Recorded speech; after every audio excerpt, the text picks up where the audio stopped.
বিভিন্ন স্বাদের গল্প শুনতে অবশ্যই সাবস্ক্রাইব করুন তোমার আমার গল্প বাড়ি হানা বাড়ি। নমস্কার শ্রোতা বন্ধুরা, আমি ঋদ্ধি রয়েছি তোমাদের সঙ্গে। কেমন আছো? আশা করি ভালো আছো আর সবাইকে ভালো রেখেছো। গলার অবস্থা সত্যিই খুব খারাপ, এই সদ্য জ্বর থেকে উঠেছি। তো এই ভাঙা গলা নিয়েই তোমাদের সামনে নিয়ে এলাম একটি ভয়ঙ্কর ভৌতিক গ্রাম বাংলা ভূতের গল্প। আজকে গল্প রিকার কলমে হৃদচক্ষ। আজকে গল্প পাঠে শুভম। ও ভালো কথা, তোমাদের সামনে আসতে চলেছে অভিক অর্জুন দত্তের একটি ভয়ঙ্কর ভৌতিক গল্প খুব তাড়াতাড়ি। চলো আর দেরি না করে গল্পটা শুনে নেওয়া যাক। গল্পটি শেষ পর্যন্ত শোনার অনুরোধ রইল।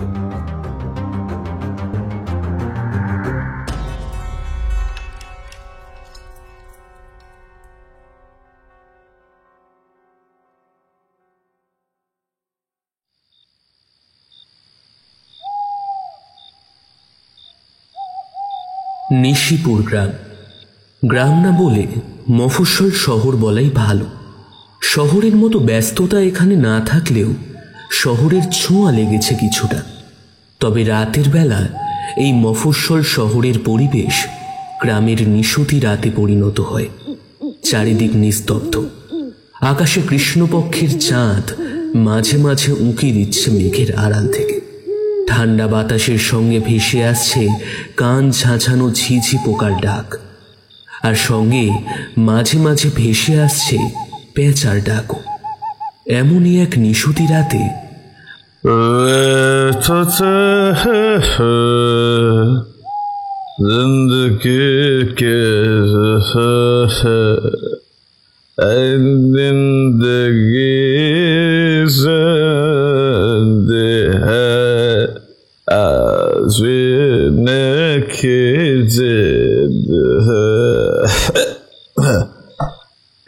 অনির্দিষ্ট পাকা রাস্তা দিয়ে অস্পষ্ট হিন্দি গান গুনগুন করতে করতে এলোমেলো পায়ে হাঁটছে একটা খোঁড়া লোক। দেখলেই বোঝা যায় লোকটা সম্পূর্ণ মদ্যপ অবস্থায় রয়েছে। আজ একটু বেশি পেটে পড়েছে তার, আর পড়বে নাই বা কেন।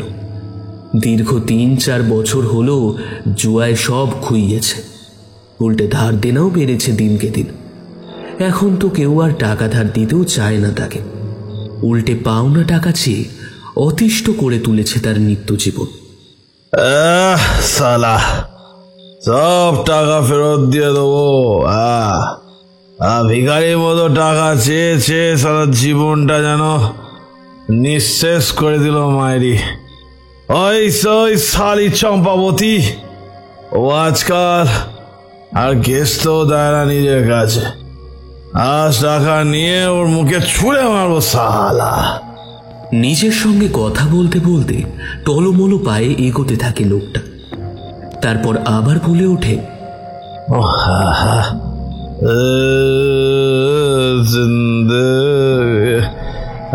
সালা এই টাকা টাকা করে দুনিয়াটা হেদিয়ে মরল। তা কি আর জানে আসল সুখ হলো এই মদ আর এই মেয়ে ছেলেতে।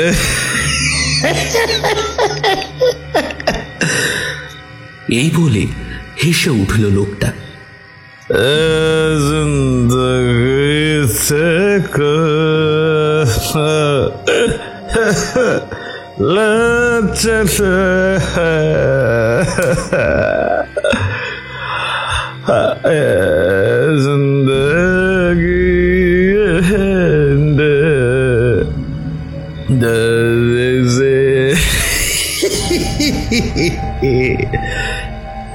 রাস্তাটা আলো আঁধারি হয়ে আছে। ইলেকট্রিক পোস্টের বাতিগুলো নিভু নিভু হয়ে জ্বলছে। আসলে এই মফস্বল এলাকাগুলোতে বিদ্যুৎ আসলেও ভোল্টেজ সবসময় কমই থাকে। নিজে মনে গুনগুন করতে করতে কিছুটা এগিয়ে সে ঢুলো ঢুলো চোখে দেখল এক ছায়া মূর্তি রাস্তার মাঝখানে দাঁড়িয়ে আছে। না সে এগোচ্ছে আর না পিছিয়ে যাচ্ছে। লোকটার মেজাজ আজ বড্ড ফুরফুরে। অনেকদিন পর আজ চম্পাবতীর কাছে যাচ্ছে। আদর যত্নের কোনো কমতি থাকবে না তার। উল্টে বাড়তি কিছু টাকা তার হাতে তুলে দেবে সে। এতে তার মান চম্পার কাছে অনেকটা বেড়ে যাবে। কিন্তু রাস্তার মাঝে এই অশান্তিতে লোকটা বেশ বিরক্তই হলো। প্রথমে নেশার ঘোরে ছায়ামূর্তিটাকে গাছ ভেবেছিল, কিন্তু ছায়ামূর্তিটার কাছে যেতেই সে বুঝল না, গাছ তো নয়, এমন শীর্ণ গাছ এই পথে আসার সময় তো দেখিনি। তো সারা ভালো কাজে যাচ্ছে, মাঝে আবার কি অশান্তি রে বাপ। মনে মনে এই কথা ভেবে ছায়ামূর্তিটার পাশ কাটিয়ে এগিয়ে গেল লোকটা। কিন্তু দুপা এগোতে না এগোতেই সে আবার দেখল তার থেকে ঠিক 3-4 ফুট দূরে আর একটা ছায়ামূর্তি। কিছুটা এগিয়ে পুনরায় আবার একই ঘটনা ঘটল। এইবার বিরক্ত হয়ে রাগে দাঁত কিরমির করতে করতে সে বলে উঠল, এ সালা, এই কে তুই? জানিস আমি কে? ভালোই ভালোই বলছি, পথ ছেড়ে দে, নইলে। বাকি কথাটা আর সম্পূর্ণ করতে পারল না লোকটা। এতক্ষণে রাস্তার বিজলি বাতির আলোটা একবার দপ করে জ্বলে উঠল, এবং সেই আলোয় সে যা দেখল বাস্তবের সাথে তার কোনো মিল নেই। কিংকর্তব্য বিমূঢ় হয়ে কিছুক্ষণ স্তব্ধ হয়ে দাঁড়িয়ে রইল। তারপর ভালো করে চোখ কচলে একই দৃশ্য দেখল সে। সম্বিত ফিরতেই ঊর্ধ্বশ্বাসে ছুটতে আরম্ভ করল লোকটা। এতক্ষণে মদের নেশাটা কেটে গেছে সম্পূর্ণরূপে, কিন্তু বেশি দূর এগোতে পারল না সে।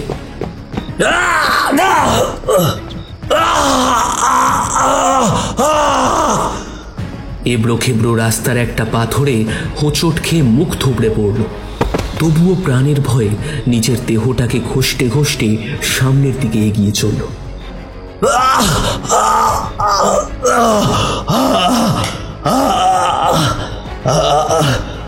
কিন্তু বেশিক্ষণ এইভাবে কষ্ট করতে পারল না, কারণ ততক্ষণে ছায়ামূর্তিটা তার এক পায়ে ছুরির কোপ বসিয়েছে।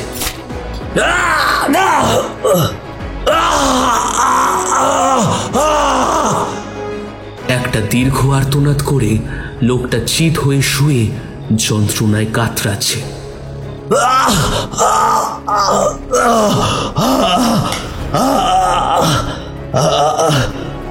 ঠিক এই মুহূর্তে রাস্তার হলদেটে বিজলি বাতিটা আবার জ্বলে উঠল।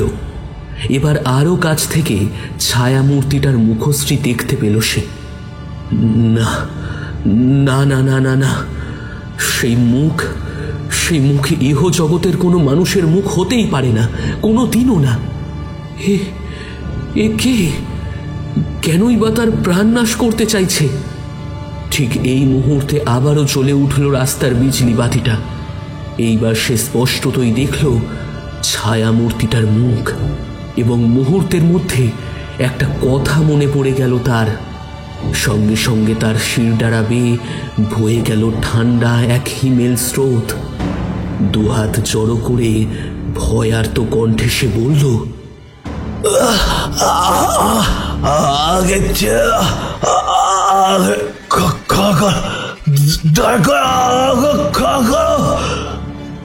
এতক্ষণে ছায়ামূর্তিটা চেপে বসেছে তার বুকের উপর। এক দৃষ্টে তাকিয়ে রইল লোকটার মুখের দিকে। তারপর লোকটার মুখের কাছে মুখ এনে একটা কুটিল হাসি হাসল ছায়ামূর্তিটি।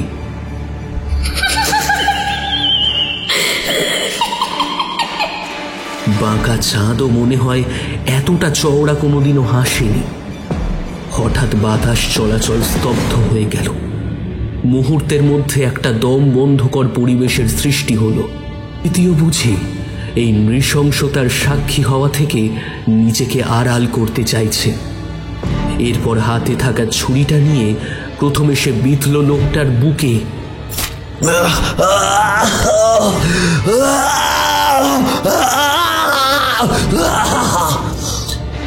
তারপর লোকটার বুক থেকে পেট অবধি লম্বা রেখা বরাবর ছিঁড়ে দিল ছায়ামূর্তিটা।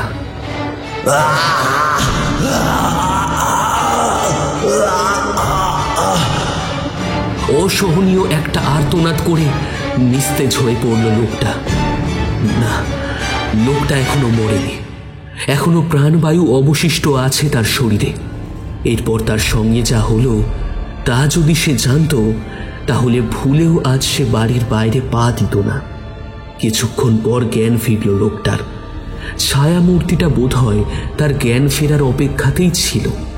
চেরা বুকের মধ্যে শীর্ণ একটা হাত ঢোকালো ছায়ামূর্তিটা।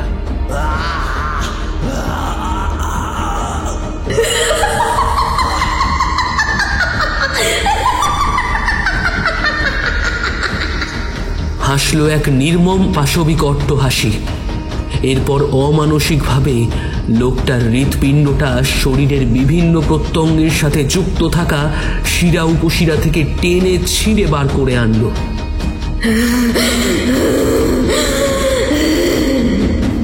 সেটাকে তুলে ধরল মাথার উপর। সেটা তখনও ধুক ধুক করে চলেছে।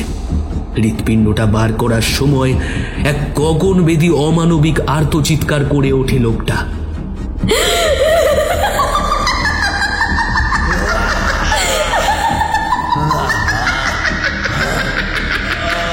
এতক্ষণে বুঝি প্রাণবায়ুটা বেরিয়ে গেছে তার। প্রবল সেই আর্তচিৎকার ও পাশবিক হাসি যেন মাটির অন্তরস্থল অবধি কাঁপিয়ে দিল। রাত চড়া পাখিরাও নিজেদের গুটিয়ে নিয়েছে তার ভয়ে। বোধ করি আকাশের এক ফালি চাঁদটাও নিজেকে লুকিয়ে নিয়েছে মেঘের আড়ালে এই অমানসিক দৃশ্য দেখার আগে। ফিনকি দিয়ে বের হওয়া রক্তের ধারায় স্নান করল ছায়ামূর্তিটি। জীবন্ত হৃৎপিণ্ডটিকে এক হাতে রেখে অন্য হাতে তুলে নিল লোকটার পাশে পড়ে থাকা একটা আধলা ইট।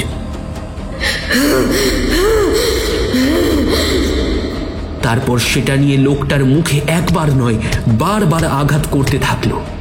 মনের সব জ্বালা বুঝি পুষিয়ে নিল আজ। থেতলে যাওয়া মুখটার দিকে একদলা থুতু ফেলে পেছন ফিরে শীষ দিতে দিতে অন্ধকারে মিলিয়ে গেল ছায়ামূর্তিটি। জীবন্ত হৃৎপিণ্ডটার শব্দ গুমোট বাতাসে ধুক ধুক শব্দ করতে করতে নিস্তেজ হয়ে পড়ল।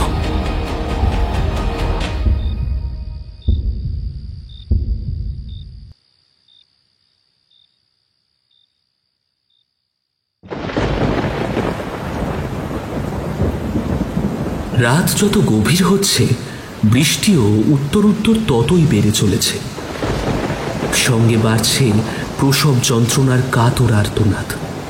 নিশিপুর মফস্বলের পঞ্চায়েত প্রধান রামাধীন দত্তের স্ত্রী নীলিমা দেবী সন্ধ্যে থেকে প্রসব যন্ত্রণায় কাতরাচ্ছেন। ধাইমা একাই সামলাচ্ছেন সবটা। প্রায় 7 বছরের অপেক্ষার অবসান হতে চলেছে আজ। রামাধীন বাবুর সাথে নীলিমা দেবীর বিবাহিত জীবন প্রায় 10 বছরের। তাদের প্রথম সন্তানটি মৃত অবস্থায় জন্ম নেয়। তারপর থেকে অনেক পুজো আচ্চা, অনেক মানত, অনেক দান ধ্যান করে শেষমেশ ভগবান তাদের উপর প্রসন্ন হন এবং তার আশীর্বাদে নীলিমা দেবী আজ আঁতুর ঘরে স্থান পেয়েছেন। আঁতুর ঘরের সামনে অধীর আগ্রহে পায়চারি করছেন রামাধীন বাবু। তার ভাই খোঁড়াতে খোঁড়াতে এসে বলল, দাদা আর কতক্ষণ না খেয়ে থাকবেন? চলুন কিছু মুখে দেবেন, চলুন। তার কথা শুনে অন্যমনস্ক রামাধীন বলে উঠল, হ্যাঁ, না না, আগে ছেলের মুখ দেখব, তারপর সব হবে।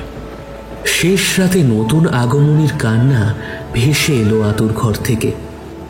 এক নয়, দুটি সন্তান হয়েছে পঞ্চায়েত প্রধানের বাড়িতে। রামাধীন বাবু অপেক্ষা করতে করতে কখন যে ঘুমিয়ে পড়েছিলেন তা তার নিজেরই মনে নেই। হঠাৎ ভেসে আসা কান্নার আওয়াজে ঘুম ভাঙল তার। দ্রুত পদে তিনি পৌঁছালেন আতুর ঘরের সামনে। ধাইমা 2 হাতে 2 সদ্যজাত সন্তান নিয়ে বের হলেন আতুর ঘর থেকে। রামাধীন বাবু সন্তানদের মুখ দেখে বললেন, অবশেষে ভগবান মুখ তুলে চাইলেন, জয় মা কালী, জয় মা, জয় মা। এই বলে কপালের ওপর 2 হাত তুলে ভক্তি ভরে প্রণাম করলেন তিনি। তারপর ধাইমাকে উদ্দেশ্য করে জিজ্ঞেস করলেন, নীলিমা, নীলিমা কেমন আছো? সে ঠিক আছে তো? দাও দাও, আমার পুত্রকে আমার বুকে জড়িয়ে ধরি। আমার সোনারা, আমার মানিকরা, কত অপেক্ষা করেছি তোদের জন্য। অবশেষে। এই বলে একটি সন্তানকে বুকে জড়িয়ে কেঁদে উঠলেন তিনি।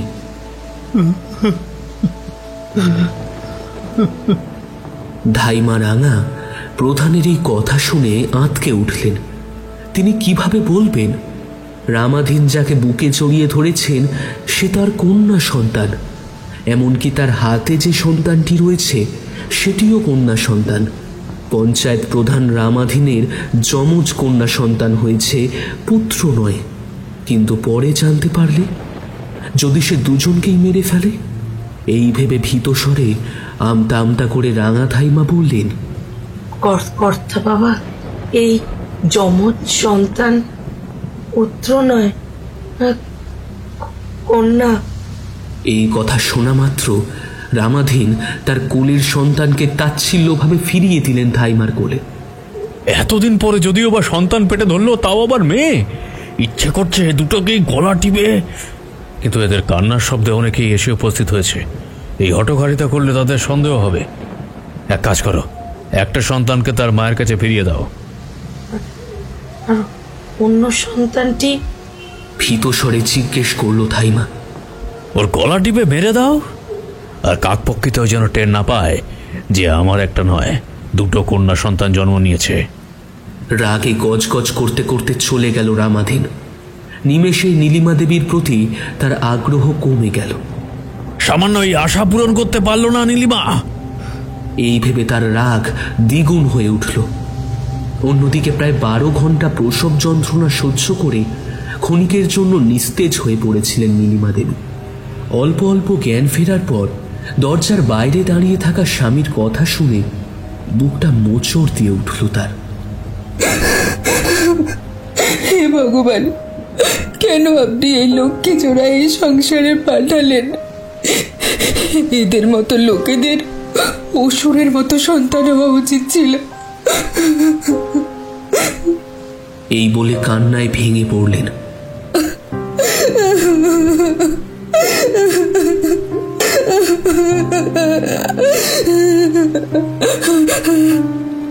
ধাইমা রাঙা আতুর ঘরে ঢুকে পঞ্চায়েত প্রধানের স্ত্রীর এমন অবস্থা দেখে নিজেকে আর সামলাতে পারলেন না। তিনি বাচ্চা দুটিকে মায়ের কাছে ফিরিয়ে দিয়ে চুপ করে বসে রইলেন। তার চোখ থেকে নিঃশব্দে জল পড়তে থাকল।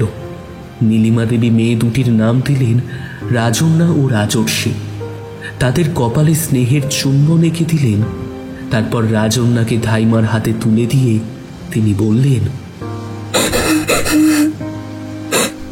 ওকে এই নরক থেকে অনেক দূরে নিয়ে চলে যাও। ও যেন এই মফস্বলে আর কোনোদিনও না ফেরে। রাজর্ষি আমার কাছেই থাক। হায় রে বিধাতার পরিহাস! মায়ের মন কি সন্তান বিচ্ছেদ মেনে নিতে পারে? নীলিমা দেবীও সহজে এই বিচ্ছেদ মেনে নিতে পারেননি। সঙ্গে স্বামীর কাছ থেকে লাঞ্ছনা গঞ্জনা শুনতে শুনতে তিনি প্রায় অর্ধ উন্মাদ হয়ে যান। রাজর্ষি ও রাজন্যার জন্মের 4 বছর পর অবশেষে পঞ্চায়েত প্রধানের অপেক্ষার অবসান হয়। তার পরিবারে জন্ম নেয় রূপেশ। যেমন তার নাম তেমনই তার রূপ। রামাধীন ছেলেকে পেয়ে ভুলেই গেলেন মেয়ে ও স্ত্রীর কথা। ছেলেকে দেখাশোনার জন্য আলাদা লোক রাখলেন তিনি। পরম যত্নে বড় হতে লাগলো রূপেশ। অন্যদিকে অবহেলা ও অযত্নে বড় হতে থাকলো রাজর্ষি। এইভাবে কেটে গেল 18টা বছর। জলের মতো সময় অতিবাহিত হলো। মায়ের শাসনহীনতা ও বাবার অবহেলায় বেড়ে ওঠা রাজর্ষি শিখল না সমাজের নিয়মকানুন, বাধ্যবাধকতা। এই ছোট্ট মফস্বল শহরে তার কোনো বান্ধবীও নেই। অবশ্য কেই বা তাকে সখী করবে? তার না আছে জামা কাপড় পরার ধরন, আর না আছে কথা বলার সঠিক নিয়ম।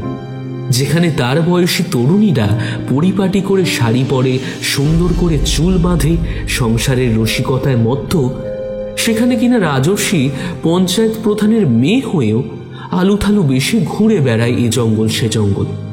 একদিন শান বাঁধানো পুকুর ঘাটে তার আর তার মায়ের কাপড় কাচ্ছিল এক মনে। কখন যে শাড়ির আঁচলটা সরে গেছে খেয়ালই করেনি রাজর্ষি। তার এই উন্মুক্ত যৌবন দূর থেকে তেঁতুল গাছের ছায়ায় বসে উপভোগ করছিল রাজীব। রামাধীনের কাকার ছেলে, তার খুড়তুতো ছোট ভাই। সম্পর্কে রাজর্ষির কাকা। ছোট থেকেই রাজীব শারীরিকভাবে অক্ষম হওয়ায় অনেক লাঞ্ছনা গঞ্ছনা শুনেছে। গ্রামের কোনো মেয়ের কাছে বিবাহের প্রস্তাব দিলে সঙ্গে সঙ্গে তার নাকচ হতো। অবিবাহিত জীবনে এই মধ্যবয়সে এসেও যৌবনের শারীরিক চাহিদা এখনো মেটেনি তার। রাজর্ষি যখন ছোট ছিল তখন সে তার কাকার কাছে যেত পুতুল খেলতে, কিন্তু রাজীব তখন তাকে তাড়িয়ে দিত। যে মেয়েকে তার নিজের বাবাই ঠিক মতো স্বীকৃতি দিল না, সে তো খুড়তুতো কাকা। রাজর্ষি ঋতুমতী হওয়ার পর তার শরীরে যৌবনের চিহ্ন দেখা দিল। এরপর থেকেই তার উপর কুদৃষ্টি এসে পড়ল তার কাকার। এমন ফুটফুটে গায়ের রং, অমন ছিপছিপে গরম, লাল পাপড়ির মতো ঠোঁট যুগল, কোন পুরুষই বা আকাঙ্ক্ষা না করে থাকতে পারে? তার উপর অমন আলুথালু বেশে যৌবনের প্রতিটি রেখা যখন সুস্পষ্ট, সে অনেকবার অনেক রকমভাবে তাকে ছুঁয়ে দেখতে চেয়েছে, কিন্তু পারেনি। তাই এই পুকুর পাড়ে বসে এই দৃশ্য উপভোগ করছে। কিন্তু সে একা নয়। পুকুরের অন্য পাড়ে শিমুল গাছের নিচে জুয়ার আড্ডায় বসে থাকা 3 জোড়া লুলুক চোখের দৃষ্টি পড়েছে রাজর্ষির ওপর। সেই দৃষ্টি 3 জোড়ার মালিক আর কেউ নয়, রূপেশের বন্ধু। তারা অবশ্য রূপেশের থেকে 10 বছরের বড়। অভাগী রাজর্ষি ঘুণাক্ষরেও টের পেল না এই কুদৃষ্টির ব্যাপারটায়। কিরে রূপেশ, আজকাল আর ঠেকে আসছিস না, কি ব্যাপার? এই, তুই আবার মদ গাঁজা ছেড়ে সাধু পুরুষ হয়ে গেলি নাকি রে? এই বলে খ্যাক খ্যাক করে কুণাল ও বাকি দুজন হাসতে লাগলো।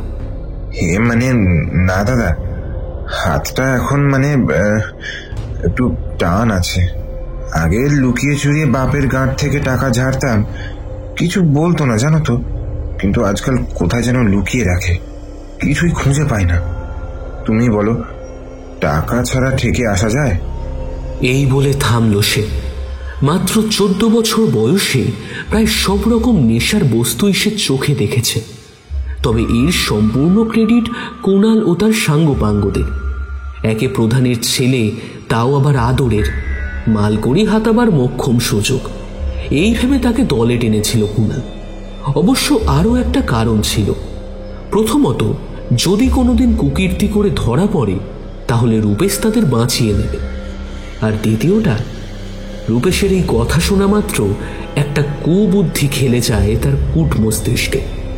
সে বলে, তোকে আমি বিনামূল্যে খাওয়াতেই পারি, তবে একটা শর্ত আছে। শর্ত? কি শর্ত? জিজ্ঞেস করে রূপেশ। তার কানের কাছে মুখ নিয়ে গিয়ে ফিস ফিস করে নিজের শর্ত জানায়। না না, অন্য কিছু করতে হয় বলো, করে দেবো। কিন্তু তার কথা কেটে কুণাল বলে ওঠে, দেখ, আমার শর্ত পূরণ হলে পুরস্কার হিসেবে পাবি এই মালটা। এই বলে একটা দামি বিদেশি ওয়াইনের বোতল বের করে তাকে দেখালো। লোভে চকচক করে উঠল রূপেশের চোখ। তারপর ভনিতা করে বলে উঠল, দেখ, এবার তোর ইচ্ছে। এই বলে মনে মনে একটা কুটিল হাসি হাসি কুণাল। নেশার কাছে হার মানল রাজর্ষির সম্মান। সেদিন রাতে মাকে ওষুধ খাইয়ে ঘুম পাড়িয়ে সবে নিজের ঘরে এসে দরজায় খিল দেবে, এমন সময় পেছন থেকে তাকে শক্ত করে জড়িয়ে ধরে কুণাল।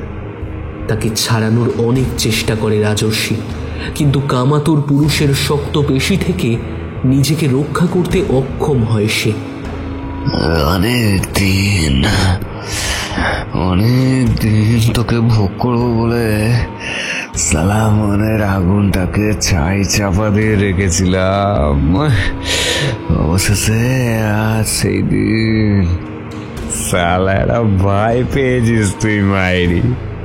নেশা করবে বলে তোর এত বড় সর্বনাশ করতে 2 বার ভাবলো না। এতক্ষণ নিজেকে ছাড়বার আপ্রাণ চেষ্টা করছিল রাজর্ষি।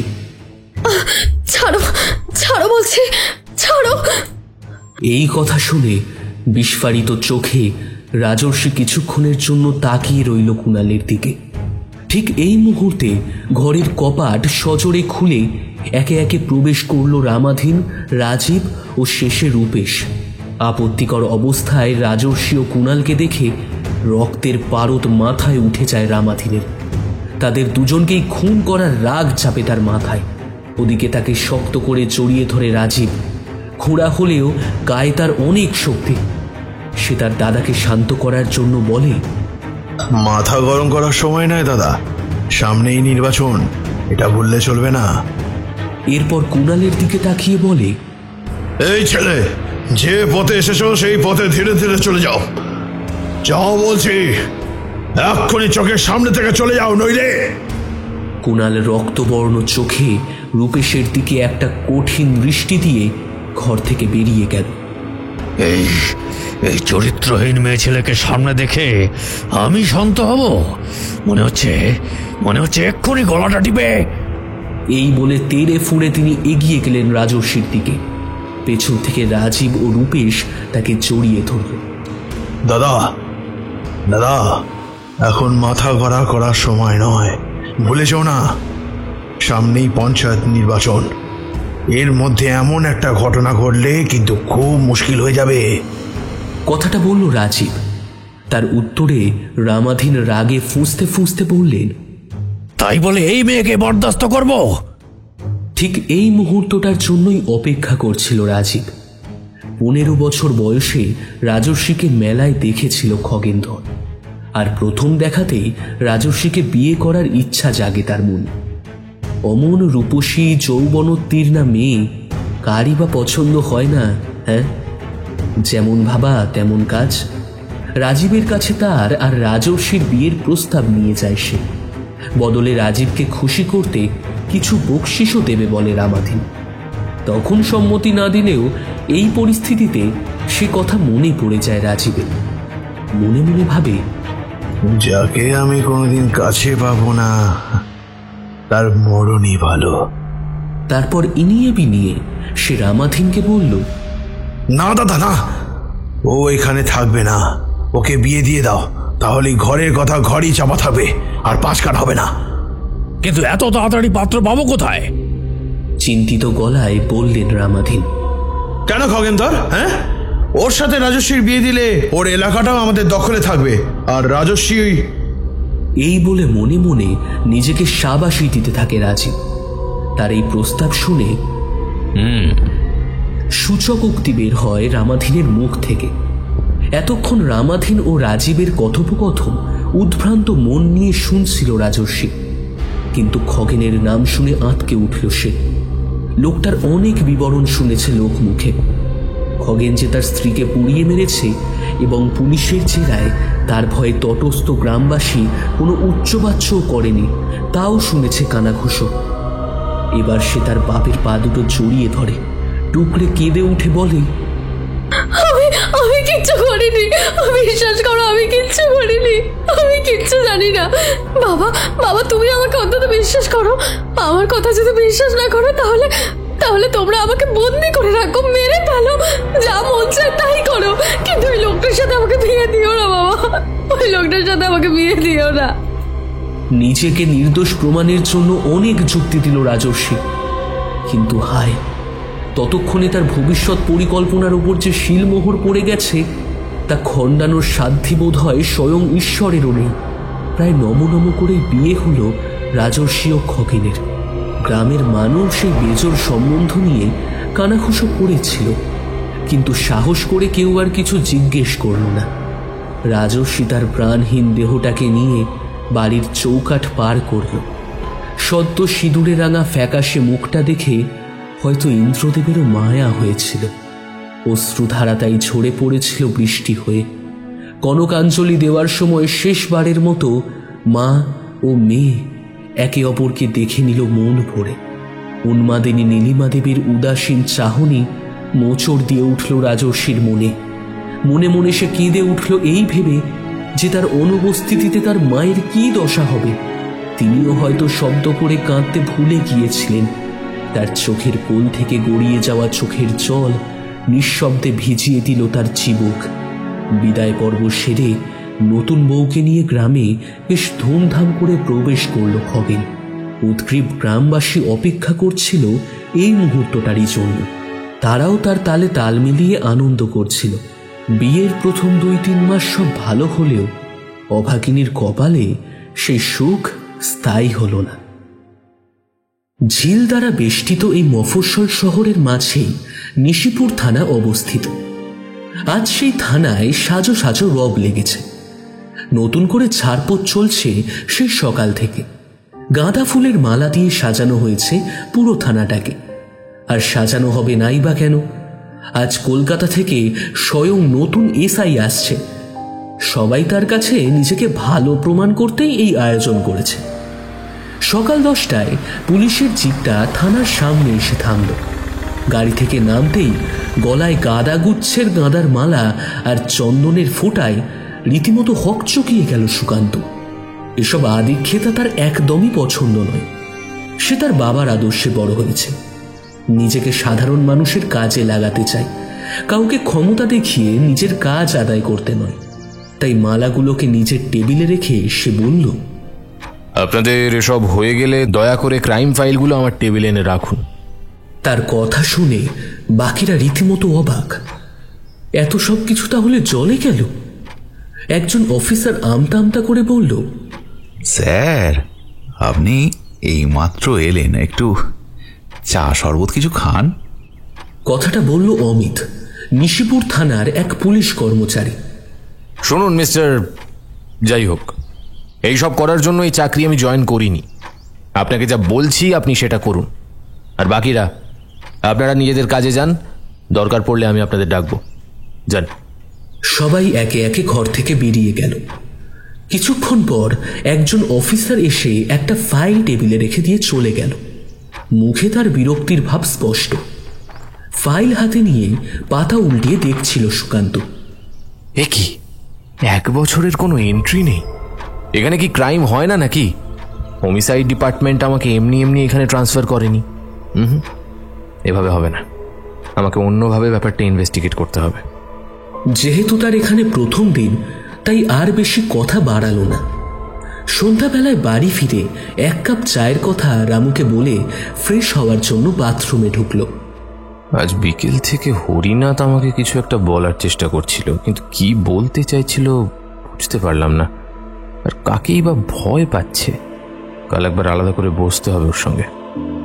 নিজের মনে কথাগুলো বলে চলেছে সুকান্ত। ফ্রেশ হয়ে চায়ের কাপ হাতে নিয়ে টেলিফোনের রিসিভার কানে দিয়ে সে দেখল একটা ভয়েস নোট এসেছে। সেটা মন দিয়ে শুনল সুকান্ত। রাজন্যার গলার স্বর। সে বলছে, কিরে, নতুন জায়গা কেমন লাগছে? তুই তো আর ফোন করলি না, তাই ভাবলাম একটা ভয়েস নোট পাঠিয়ে রাখি। আর হ্যাঁ, যতই রাত হোক একটা ফোন করিস প্লিজ।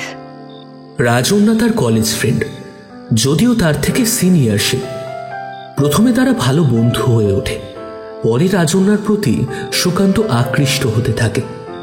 এই আজকালকার ভাষায় যাকে বলে ওয়ান সাইডেড। মুখে একটা মিষ্টি হাসি ফুটে ওঠে সুকান্ত।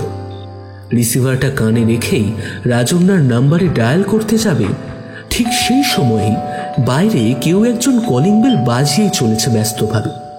রামু ব্যস্ত ছিল সান্ধ্য চায়ের আয়োজনে, তাই নিজে গিয়েই দরজা খুলল সুকান্ত। আগন্তুককে দেখে প্রথমে সে একটু অবাক হলো।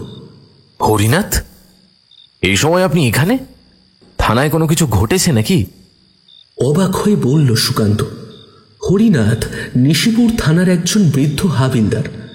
হাঁফাতে হাঁফাতে তার অনুমতি ছাড়াই ঘরে ঢুকে দরজাটা বন্ধ করে দিল। আচ্ছা, এখানে একটু বসো। জল খাবে? এই রামু, এই 1 গ্লাস ঠান্ডা জল আনো তো এদিকে, তাড়াতাড়ি। রামু জল নিয়ে আসলে সে সেটা প্রথমে গোগ্রাসে পান করল, তারপর ধাতস্থ হয়ে বলল, স্যার, এই আপনাকে অনেকগুলো কথা বলার আছে। এই আপনি... হ্যাঁ, সে আমি বুঝতেই পারছিলাম যে তুমি আমাকে কিছু বলার চেষ্টা করছিলে। আচ্ছা, তুমি একটু ধাতস্থ হও, তোমার জন্য জল খাবারের ব্যবস্থা করছি। এই বলে সে উঠতে গেল, কিন্তু হরিনাথ তার হাত চেপে ধরল। তারপর নিজের ভুল বুঝতে পেরে হাতটা ছেড়ে দিয়ে বলল, সরি স্যার, আসলে আমি এখানে এসেছি জানলে আমার পরিবার বড় বিপদেই পড়বে আর কি। কেউ কিচ্ছু বলবে না, আমি এখানে এসে গেছি। তোমার পরিবারের কোনো ক্ষতি কেউ করতে পারবে না। এবার বলো তো কি হয়েছে, কি এমন কথা যে তুমি এরকম লুকিয়ে আমার কাছে এলে? হরিনাথ বলল, স্যার আপনি নিশ্চয়ই দেখেছেন ফাইলে গত 1 বছরে কোনো ক্রাইম রিপোর্টেরই রেকর্ড নেই। আগে যিনি অফিসার ইনচার্জ ছিলেন তিনি এফআইআরগুলো ফাইলে তুলে রেখেছিলেন, কিন্তু তিনি বদলি হওয়ার পর আর আপনি আসার আগেই আমার সিনিয়রগুলো সেগুলো সরিয়ে দিয়েছে। হ্যাঁ, আসলে তারা এখানকার প্রধানের কেনা গোলাম স্যার। প্রধানের ছেলে অনেক কুকীর্তি করে বেড়াচ্ছে এখানে, আর কিছুটা ওই ফাইলে রেকর্ড করাও ছিল। তাই ওনারা আমাকে ধমকি দিয়েছে যে আপনাকে জানালে ওরা ওরা আমার পরিবারকে শেষ করে দেবে স্যার, একেবারে শেষ করে দেবে। এই বলে হাউমাউ করে কেঁদে উঠল হরিনাথ। তাকে শান্ত করতেই ঠান্ডা জলের গ্লাসটা এগিয়ে দিল সুকান্ত। আর এক গ্লাস ঠান্ডা জল খেয়ে নিজেকে সামলে আবার বলতে শুরু করলো, স্যার এখানে এক জঘন্য ক্রাইম ঘটেছে, যা আজ অব্দি এই মফস্বলে কোনোদিনও ঘটেনি। বাপ ঠাকুরদার আমলে হয়েছে বলেও তো শুনিনি কখনো। কি ঘটনা আমাকে খুলে বলো হরিনাথ, কি এমন হয়েছে যে তুমি কাল অবধি অপেক্ষা না করে এখনই আমাকে জানাতে চাইছো? নিজেকে গুছিয়ে নিয়ে হরিনাথ বলতে শুরু করলো, স্যার ঘটনাটা ঘটেছে 6 মাস হতে চললো। মাস 6 আগে একদিন রাতে টহল দিতে বেরিয়েছিলাম, সব কিছুই ঠিকঠাকই ছিল। রাতের শান্ত নিবিড় পরিবেশ, ডাক পোস্টের কাছে আসতেই অস্পষ্ট কটা গলার স্বর শুনতে পেলাম। হাতের 4 সেলের ব্যাটারির টর্চটা বন্ধ করে হারালে লুকিয়ে দেখতে চেষ্টা করছিলাম সেই গভীর রাতে কারা ওই শুনশান জায়গায় কথা বলছে। শুনলাম একজন বলছে, ভালো করে, হ্যাঁ মুখটা হ্যাঁ এবার ঠিক আছে। অন্যজন বলছে, দাও পাথরটা এবার আমার হাতে দাও। সেখানে পৌঁছনোতেই স্তব টের পাচ্ছিলাম কোন এক অজানা রহস্য ঘনীভূত হচ্ছে। তখনও বুঝিনি ব্যাপারটা কি হতে চলেছে। কিছুক্ষণ পর জলে ভারী কিছু পড়ার শব্দ পেলাম। আমি নিজেকে আর ঠিক রাখতে না পেরে সেদিকে দৌড়ালাম। দেখলাম 2জন ছায়ামূর্তি দাঁড়িয়ে আছে। তাদের কাছাকাছি যেতেই একজন বলিষ্ঠ চেহারা লোক দৌড়ে পালালো, আর দ্বিতীয়জন খুঁড়িয়ে দৌড়াতে শুরু করলো। প্রথমে সন্দেহ হলো এই খোড়া মানুষটাকে আমি চিনি। দৌড়ে তার কাছে পৌঁছে তার গায়ে থাকা কালো চাদরটা টান মেরে ধরলাম, আর তখনই বুঝলাম আমার সন্দেহটাই ঠিক ছিল। আমি তাকে জিজ্ঞাসা করলাম, কাকে মারলে বলো, ওই লোকটা কে ছিল? না বলে এক্ষুনি থানায় নিয়ে যাব। লোকটা তখন অদ্ভুত ভাবে হেসে বলল,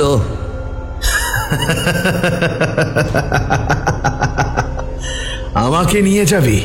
তোর বুকের পাটা আছে আমাকে ধরে রাখার? হ্যাঁ শোন, যা দেখেছিস সব ভুলে যা, না হলে তোর পরিবারকেও। এই বলে লোকটা না আস্তে আস্তে চলে গেল স্যার। এক নিঃশ্বাসে ঘটনাটা বলে আবার কেঁদে উঠল হরিনাথ। সুকান্ত উত্তেজিত হয়ে জিজ্ঞেস করল, কি নাম হরিনাথ? বলো তার নামটা কি? হরিনাথ বলতে যাবে ঠিক এমন সময় কলিং বেল বেজে উঠল। হরিনাথের চোখে মুখে আতঙ্কের ছাপ স্পষ্ট। সে একবার সুকান্তকে আর একবার দরজার দিকে দেখছে। সুকান্ত মুহূর্তে ব্যাপারটা বুঝে তাকে পেছনের দরজা দিয়ে বের করে দিল। ততক্ষণে রামু দরজা খুলে দিয়েছে। ঘরের ভেতর এসে ঢুকেছে অমিত। সুকান্তকে সে জিজ্ঞেস করল, স্যার আপনি হরিনাথকে দেখেছেন? অনেকক্ষণ হলো তাকে দেখতে পাচ্ছি না। না আমি দেখিনি। তাছাড়া এত রাতে আমার বাড়িতে বিনা পারমিশনে ঢুকে তদন্ত করার, তুমি কি জানো তোমার নামে আমি কমপ্লেন করতে পারি? বলল সুকান্ত। স্যার আপনি এখানে নতুন, এই গ্রামের লোক বাইরের মানুষকে ভালো চোখে দেখে না স্যার। যাই হোক, হরিনাথ অন্য কোথাও আছে হয়তো। চলি স্যার, সাবধানে থাকবেন। তাচ্ছিল্যভাবে কথাটা বলে একটা বাঁকা হাসি হেসে চলে গেল অমিত। সুকান্ত নিষ্পলকভাবে তাকিয়ে রইল দরজার দিকে। সম্বিত ফিরল রামুর ডাকে। ততক্ষণে জলখাবার টেবিলের উপর। সুকান্ত একবার সেগুলোকে দেখে খাওয়ার তোয়াক্কা না করে টেলিফোনের রিসিভারটা কানে দিয়ে রাজন্যার নাম্বার ডায়াল করল। কিছুক্ষণ রিং হওয়ার পর ওপার থেকে রাজন্যার কণ্ঠ ভেসে এলো। হ্যালো, কিরে এতক্ষণে মনে পড়লো? আরে তোকেই ফোন করতে যাচ্ছিলাম, ঠিক তখনই এমন কিছু জানতে পারলাম। এই বলে সে পুরো ঘটনাটা সংক্ষেপে বিবরণ দিল। তারপর তাকে জিজ্ঞেস করল, আচ্ছা তুই কোনো একটা নিউজ চ্যানেলে জয়েন করেছিস তাই না? হ্যাঁ রে, একটা স্টার্ট আপ চ্যানেল। অন্যান্য চ্যানেলগুলোকে টেক্কা দেওয়া খুবই কঠিন, তার উপর বস চাইছেন আমাদের চ্যানেলের নিউজগুলো যেন একটু অন্যরকম হয়। তাই হন্যে হয়ে খুঁজছি, কিন্তু পাচ্ছি কই। সব ওই চুরি ডাকাতি না হলে খুন খারাপি। এতদূর শুনে সুকান্ত কিছুক্ষণ চুপ করে থাকলো, তারপর বলে উঠল, আচ্ছা তুই কি আসতে পারবি নিশিপুরে? আমি সব ব্যবস্থা করে রাখবো মোটামুটি, তোর তোর অসুবিধা হবে না কিছু। আসবি একবার? হঠাৎ এই প্রস্তাব? তাছাড়া তোদের এই অফিসিয়াল ব্যাপারে আমার নাক গলানো কি উচিত হবে? অফিসিয়াল? যেখানে ক্রাইম হলে পুলিশের কোনো মাথা ব্যথা নেই, সেখানে আবার অফিস। যাই হোক। দীর্ঘশ্বাস ফেলে সে আবার বলে উঠল, এখানে এমন কিছু ঘটনা ঘটেছে যেটা অফিসিয়ালি তদন্ত করার পারমিশন পাবো না। আনঅফিসিয়ালভাবে করতে গেলে আমার বিশ্বস্ত কাউকে লাগবে, আর তুই ছাড়া বিশ্বস্ত এখানে কাউকে তেমন পাবো না। তুই যদি আসিস তাহলে এই রহস্য উন্মোচন করার সুযোগ আমি পাবো, প্রমাণ পেলে অফিসিয়ালি তদন্তের পারমিশনও পাবো। কাল? আচ্ছা ঠিক আছে, আমি ভোরবেলা ট্রেন ধরে চলে আসব, না পেলে পরের ট্রেন।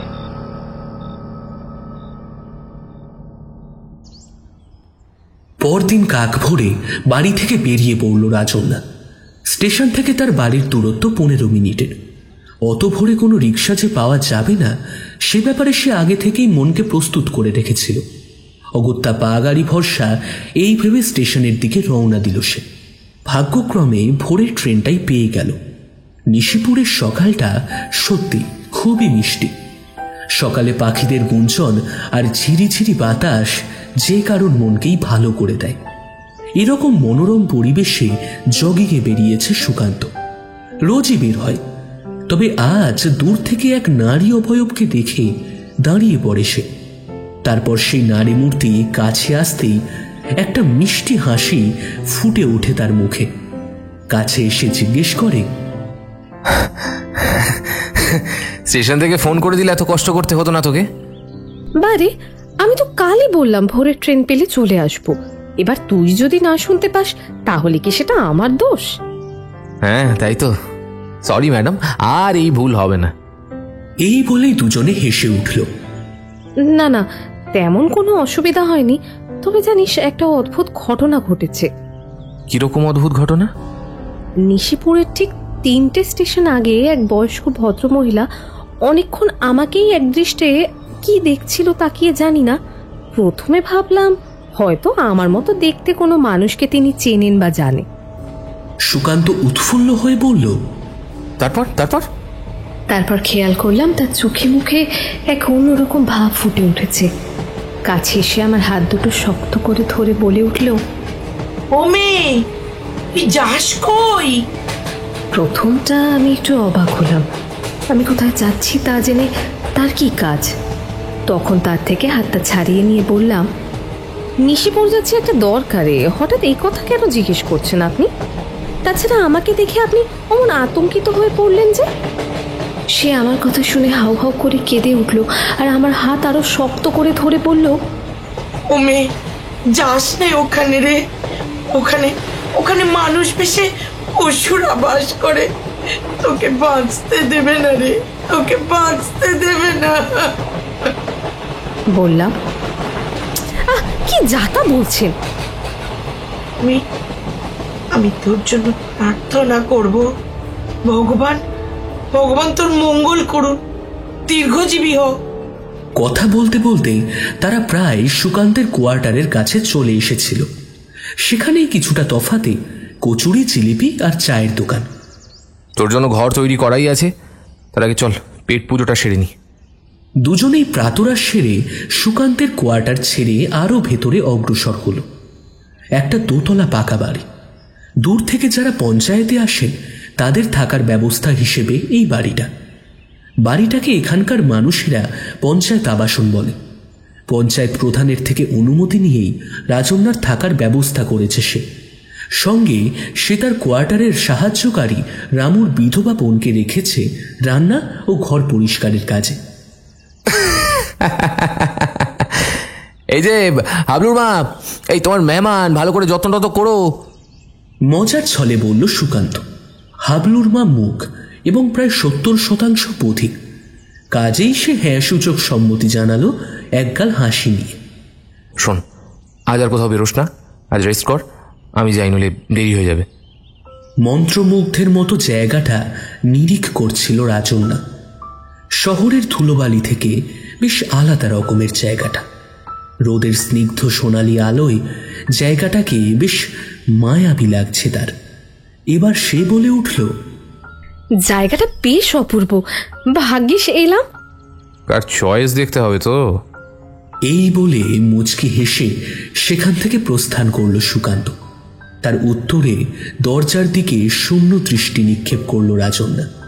সারাদিন বিশেষ কিছুই করেনি সে। ঠিক 1টার সময় লাঞ্চ সেরে ব্যালকনি থেকে বাইরের মনোরম দৃষ্টি দেখতে দেখতে কখন যে ইজি চেয়ারে ঘুমিয়ে পড়েছে তা রাজন্যার খেয়াল নেই। ঘুম ভাঙল পরন্ত বিকেলে, তাও আবার হাবলুর মা এসে তার হাতে টোকা মারলে। ঘুম ভেঙে অবাক হয় সে, মনে মনে ভাবছে এত ঘুমিয়েছে সে। তারপরেই ভাবে হয়তো এতটা জার্নি, তার উপর আবার শহরের থেকে দূষণমুক্ত পরিবেশ, মিষ্টি আবহাওয়া তার শরীর আর মনকে আচ্ছন্ন করে দিয়েছে। সান্ধ্য চায়ের পর্ব সেরে সুকান্তের হাতে আঁকা নকশাটা সে নিয়ে বসল। কাল থেকে কি কি করবে, কাকে কি জিজ্ঞেস করবে এবং কিভাবে পরিস্থিতি সামলাবে সেই সব স্ট্র্যাটেজি একটা ডায়েরিতে লিপিবদ্ধ করতেই ব্যস্ত হয়ে পড়ে। কিছুক্ষণ পরেই তার সামনে 1 থালা সরু চালের ভাত আর দেশি মুরগির পাতলা ঝোল এনে রাখল হাবলুর মা। রাজন্যা মুখ তুলে তার দিকে চাইতেই ইশারা করে ঘড়ির দিকে দেখালো সে। 9:30 বেজে গেছে। একবার সুকান্তকে টেলিফোন করব ভাবলাম। তারপর হাবলুর মায়ের দিকে তাকিয়ে ইশারা করলো যে খাবারটা ঢেকে রাখার জন্য। হাবলুর মা তার কথা মতো খাবার ঢেকে রেখে ঘর থেকে চলে গেল। টেলিফোনের ডায়াল ঘুরিয়ে রাজন্যা ফোন করলো সুকান্তকে।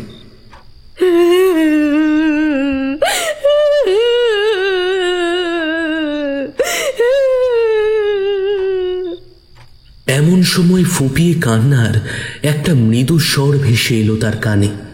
রিসিভারটা টেবিলে নামিয়ে রেখে জানালা দিয়ে উঁকি মেরে দেখার চেষ্টা করল ব্যাপারটা ঠাউর করার জন্য। অন্ধকারে প্রথমে কিছু ঠাহর হলো না তার। অন্ধকারটা চোখে সয়ে এলে সে দেখল পুকুরের পাশে মোটা তেঁতুল গাছের নিচে শাড়ি পরে 1 হাত ঘোমটা টানা একটা বউ একই ছন্দে কেঁদে চলেছে। নিজের মনে সে বলল, হয়তো স্বামীর অত্যাচার সহ্য করতে না পেরে এখানে এসে একান্তে মনের কষ্ট দূর করছে। ওর কাছে যাওয়া উচিত হবে না। কিন্তু হায়, নারীর কোমল মন কি আর কোনো বাধা মানে? অবশেষে নিজেকে আর ঠেকিয়ে রাখতে না পেরে দ্রুত পায়ে সেদিকে হেঁটে গেল। এদিকে টেলিফোনের অপর প্রান্ত থেকে সুকান্ত ক্রমশ, হ্যালো হ্যালো, শুনতে পাচ্ছিস? হ্যালো রাজন্যা। কোনো উত্তর না পেয়ে চিন্তিত মনে ফোনটা যথাস্থানে রেখে দিল। এদিকে নিচে নেমে পুকুর পাড়ে গিয়ে রীতিমতো অবাক হলো রাজন্যা। কি, এক্ষুনি তো এখানেই ছিল, এত তাড়াতাড়ি কোথায় গেল? এইমাত্র ঘটে যাওয়া ঘটনায় বিচলিত হয়ে উঠল তার মন। না, সে তো স্পষ্টই দেখল নারী মূর্তিটাকে। খানিক অপেক্ষা করে দরজার দিকে পা বাড়াতেই খেয়াল হলো হাবলুর মা না বলেই চলে গেল। এই গ্রামের মানুষগুলো খুবই অদ্ভুত। প্রথমে সেই ঘোমটাওয়ালা মহিলা, আবার এখন হাবলুর মা। ঘরে ফিরে সুকান্তের নাম্বারে ডায়াল করল রাজন্যা। প্রথমে সে ভাবল সুকান্তকে সবটা বলবে, কিন্তু সে দুশ্চিন্তা করবে এই ভেবে নিজেকে সামলে নিল। ততক্ষণে ওপার থেকে সুকান্ত বলল, কিরে, কখন থেকে হ্যালো হ্যালো বলছি, তখন ফোন করে কথা বললি না কেন? আমি এক্ষুনি রওনা দেবো বলে তৈরি হচ্ছিলাম। আমি তো ভাবলাম কেটে গেছে। সরি, আর হবে না। আসলে কাল কিভাবে কি করব সেই নিয়ে একটু চিন্তা করছিলাম রে। সুকান্তকে মিথ্যে কথা বললেও মনে মনে খারাপ লাগে তার, কিন্তু এত রাতে তাকে ব্যতিব্যস্ত করতে চায় না। সুকান্ত এবার হাসি ভরা কণ্ঠে বলল, তোকে অনেক কষ্ট দিয়ে ফেললাম, আসলে পরিস্থিতিটাই এমন। আচ্ছা শোন, তুই তো এখানে তেমন কিছুই চিনিস না। কাল আমি আসবো এবং একজন হাবিলদারকে সঙ্গে নিয়ে আসবো। সে সব সময় তোর সঙ্গে থাকবে। বুঝতেই তো পারছিস, মার্ডার কেস। আমি চাই না আমার জন্য তোর কোনো ক্ষতি হোক। তারপর প্রাথমিক কথাবার্তা সেরে ফোনের রিসিভারটা যথাস্থানে রেখে রাত্রের খাবার খেয়ে ঘুমিয়ে পড়ল রাজন্যা।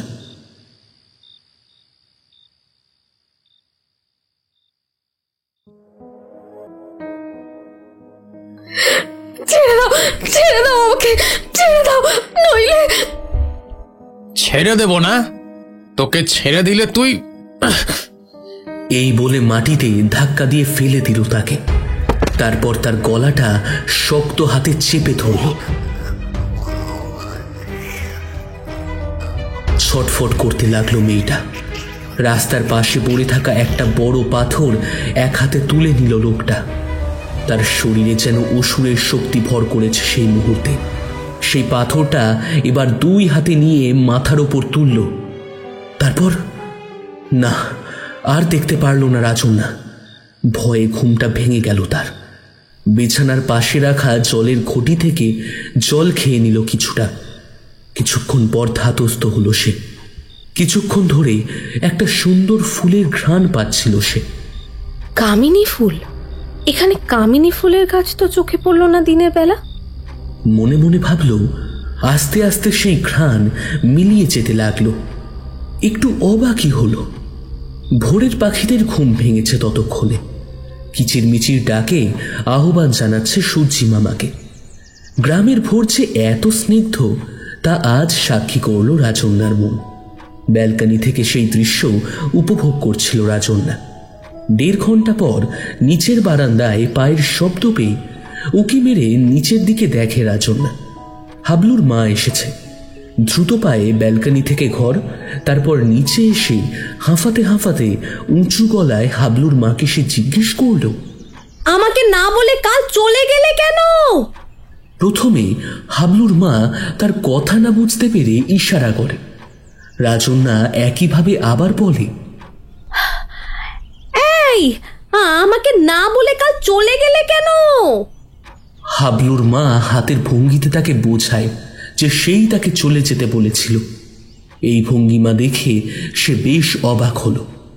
মনে মনে ভাবল, আমি তো টেলিফোনে কথা বলছিলাম।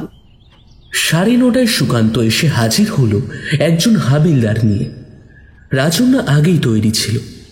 তৈরি বলতে গ্রামের লোক যাতে তাকে চিনে রাখতে না পারে এই ভেবে একটা কাপড় বেঁধে নিয়েছে সে মুখে। সুকান্ত হাবিলদারকে সব বুঝিয়ে দিয়ে নিজে কাজে চলে গেল। এইসব গোলযোগে রাতের ওই অদ্ভুত ঘটনাটাও ভুলে গেল রাজন্যা। বসতির দিকে যেতে যেতে রাজন্যা হাবিলদারকে জিজ্ঞেস করল, আপনি এখানে কতদিন আছেন? হাবিলদার নিতাই বলল, তা ম্যাডাম 20 বছর হবে। বাহ, তাহলে তো আপনি গ্রামের সবাইকে চেনেন। হ্যাঁ ম্যাডাম। আচ্ছা, আপনাদের গ্রামের প্রধান কেমন মানুষ? উনি বেশ রাশভারী মানুষ। তবে একটা কথা ম্যাডাম, কাউকে বলবেন না দয়া করে।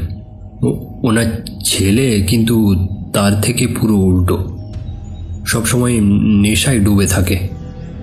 বলেন কি? ওইটুকু বাচ্চা ছেলে নেশা করে? আর বলবেন না, পাড়ার কয়েকটা বখাটে ছেলে আছে, তাদের সঙ্গে থাকতে থাকতে ওদের মতো হয়ে গেছে। আপনাদের প্রধান কিছু বলেন না তার ছেলেকে? না ম্যাডাম, শুনেছি ওনার বিয়ের 11 বছর পর ছেলেটা হয়। ওনার বড্ড আদরের। তার কি ওই একটাই সন্তান? না, একটা মেয়ে ছিল, তার বিয়ে হয়ে গেছে অনেক দিন হলো। তারপর আর কোনো কথা এই গ্রামে কারোর মুখে শুনিনি। কোথায়? আমটা আমটা করে বলল নিতাই। জানি না ম্যাডাম। কথা বলতে বলতে তারা বসতির কাছে চলে এসেছে। রাজন্যা তার আধুনিক টেপ রেকর্ডার অন করে প্রত্যেকটা বাড়িতে গিয়ে গ্রাম আর পঞ্চায়েত প্রধানের সম্পর্কে জিজ্ঞাসাবাদ করেছে। সবাই একই উত্তর দিয়েছে, প্রধান খুব ভালো মানুষ, গ্রামে কখনো কোনো অশান্তি হতে দেননি। এই একই উত্তর শুনতে শুনতে রাজন্যা ভাবল, সুকান্তর কি তবে ভুল ধারণা হয়েছে? কিন্তু ভুল করার পাত্র তো সে নয়। এখানে ডেকেছে যখন নিশ্চয়ই কোনো কারণ আছে। এইসব চিন্তা ভাবনা করতে করতে একটা মাটির বাড়ির সামনে এসে থামল। নিতাইকে জিজ্ঞেস করল, এই মাটির বাড়িতে কে থাকে হরিনাথ? এক বুড়ি থাকে ম্যাডাম, একাই থাকে, গায়ের কারোর সাথে তেমন সম্পর্ক রাখে না। রাজন্যা মনে মনে ভাবল, এখানে সব বাড়ি পাকা, এই বাড়িটা বেশ সুন্দর, সবার থেকে আলাদা। গলার স্বর উঁচু করে বলল, শুনছেন? কেউ আছেন বাড়িতে? আমরা একটা সরকারি সমীক্ষার কাজে এসেছি, দয়া করে একটু বাইরে আসবেন। কিছুক্ষণ পর একজন বৃদ্ধার গলা সেই মাটির ঘরটা থেকে ভেসে এলো।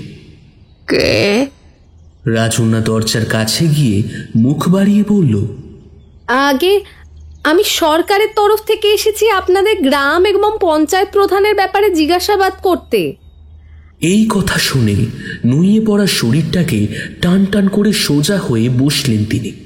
তারপর তাকে হাতছানি দিয়ে ঘরের ভেতর ডাকলেন। নিতাই বাইরেই দাঁড়িয়ে রইল।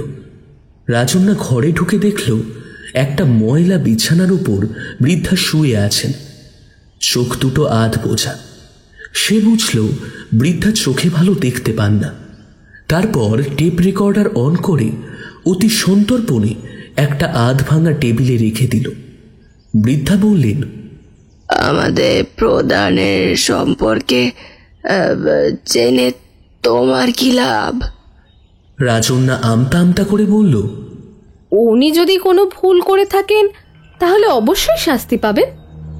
উনি যা পাপ করেছেন তাতে উনি নরকেও ঠাঁই পাবেন না।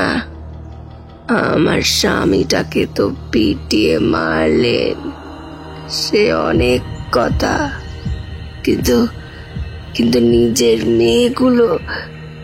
তার কথা শুনে কপালে ভাঁজ পড়ল রাজন্যার। আপনার স্বামীকে মারলেন কেন? আর মেয়েরা মানে কোন মেয়েরা?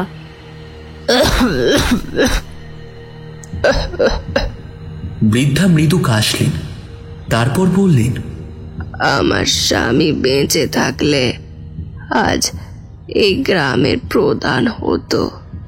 যাক সেসব কথা, আমার জীবন কাহিনী শুনিয়ে তোমার সময় নষ্ট করতে চাইনে। এই বলে বৃদ্ধা মৃদু হাসলেন, তারপর বললেন, রামাদিনের বিয়ের গুনে গুনে 7 বছর পর তাদের যমজ সন্তান হয়, দুটোই মেয়ে। জমিদার একটা মেয়েকে রেখে অন্যটাকে মেরে দেওয়ার হুকুম দেয় ওই দাইমাকে। রাজন্যা কৌতূহলী হয়ে জিজ্ঞেস করল, কিন্তু আপনি এ কথা জানলেন কি করে? বৃদ্ধা কিছুক্ষণ এক দৃষ্টে তাকিয়ে রইলেন তার দিকে, বললেন, যে দাইমা তাদের প্রসব করিয়েছিল সে ওই যমজ সন্তানের মধ্যে একজনকে এনেছিল আমার কাছে রাখতে। ভাগ্যের কি পরিহাস, যে মানুষ আমার স্বামীকে খুন করলে তার মেয়েকে কিনা আমি নিইনি তাকে। নিজের সন্তানকে যে মানুষ খুন করানোর কথা ভাবে, সে আমার কাছে থাকলেও একই পরিমাণ হতো। তাই তাকে বলেছিলুম কোনো ভদ্র বাড়িতে তাকে দিয়ে দিতে, সেখানে সে ঝিয়ের মতো করে থাকলেও তো বেঁচে থাকবে। তারপর উনি কাকে দিয়েছিলেন? সে আমি জানি নে, তবে সে এখনো বেঁচে আছে, ওই ভেবে মনটাকে সান্ত্বনা জানাই। আর অন্য মেয়েটা শুনলাম নাকি তার বিয়ে হয়ে গেছে?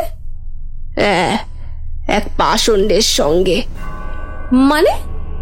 অভ্যাস মতো একটা ঘটিতে জল নিয়ে আস্তে আস্তে খেলেন বৃদ্ধা। অনেকক্ষণ কথা বলায় তার শ্বাসকষ্ট হচ্ছিল। মনে মনে হয়তো তিনি উত্তেজিত হয়ে পড়েছিলেন। জলের ঘটিটা পাশে রেখে বললেন, খগেনধর, এই গ্রাম থেকে কিছুটা দূরে থাকে সে। প্রথম বউটাকে পুড়িয়ে মেরেছে ওই শয়তান। গ্রামের লোক তার ভয় পুলিশকে কিচ্ছুটি বলেনি। এমন একটা লোকের সাথে নিজের মেয়েকে কিভাবে বিয়ে দিলেন রামধীন বাবু? উনি কি এসব কিছুই জানতেন না? সবাই জানে, ক্ষমতার লোভের কাছে নিজের মেয়েকে বলি দেওয়ার কথা একবারও ভাবেনি সে। লোকটা একটা পাষণ্ড, নরকেও ঠাঁই হবে নে। চোখের কোল থেকে জল গড়িয়ে পড়ল বৃদ্ধার। কাঁদতে কাঁদতে বললেন, মেয়েটা বড়ই নিষ্পাপ। আমার কাছে প্রায় আসতো, গল্প করতো, হে ঠাকুর রক্ষে করো, ঠাকুর ওকে তুমি রক্ষে করো। এই বলে তিনি কান্নায় ভেঙে পড়লেন। রাজন্যা বুঝল তাকে আর কোনো প্রশ্ন করা উচিত হবে না। এরপর সে আর নিতাই একসাথে ফিরে এলো তাদের জন্য নির্ধারিত বাসস্থানে। ফ্রেশ হয়ে দুপুরের খাবার খেয়ে বিছানায় শরীরটাকে এলিয়ে দিয়ে টেপ রেকর্ডারটা অন করে শুনতে লাগলো বৃদ্ধার বয়ান। ডায়েরিতে লিপিবদ্ধ করলেও বৃদ্ধার বলা প্রতিটা শব্দ। মনে মনে ভাবল, সুকান্ত যে মার্ডারের কথা বলেছিল সে কি এই মেয়েটার মার্ডার, নাকি অন্য কেউ? এসব 7-5 ভাবতে ভাবতে সে ঘুমিয়ে পড়েছিল। ঘুম ভাঙল টেলিফোনের শব্দে। ঘুম চড়ানো চোখে টেলিফোনের রিসিভার তুলে হ্যালো বলতেই অপর প্রান্ত থেকে ভেসে এলো সুকান্তর কণ্ঠস্বর। সরি, ঘুমোচ্ছিলিস? নিতাই বলল তুই কোনো এক বৃদ্ধার সঙ্গে অনেকক্ষণ ধরে কথা বলছিস, কিছু জানতে পারলি? অনেক কিছুই জানতে পারলাম। রামধীন মাক্কেল সুবিধার মানুষ নয় রে। অতীতের অনেক কাণ্ডের কাণ্ডারি সে। আর এই খগেন নামের একটি লোক আছে, তুই তার ব্যাপারে খোঁজ খবর নেওয়ার ব্যবস্থা করতো। তোকে অনেক কিছু বলার আছে রে। এরপর সে রামাধীনের অতীতের কথা ও খগেন তার স্ত্রীকে পুড়িয়ে মারার কথা সমস্তটাই জানালো সুকান্তকে। সব শুনে সে চিন্তিতভাবে বলল, আমি আজই একজন গুপ্তচরকে কাজে লাগাচ্ছি খগেনের জীবন কাহিনী বের করতে। ঠিক আছে, আচ্ছা তাহলে রাখছি, সন্ধেবেলা একবার চেষ্টা করবো যাওয়ার। এই বলে ফোনের রিসিভারটা রেখে দিল দুজনেই।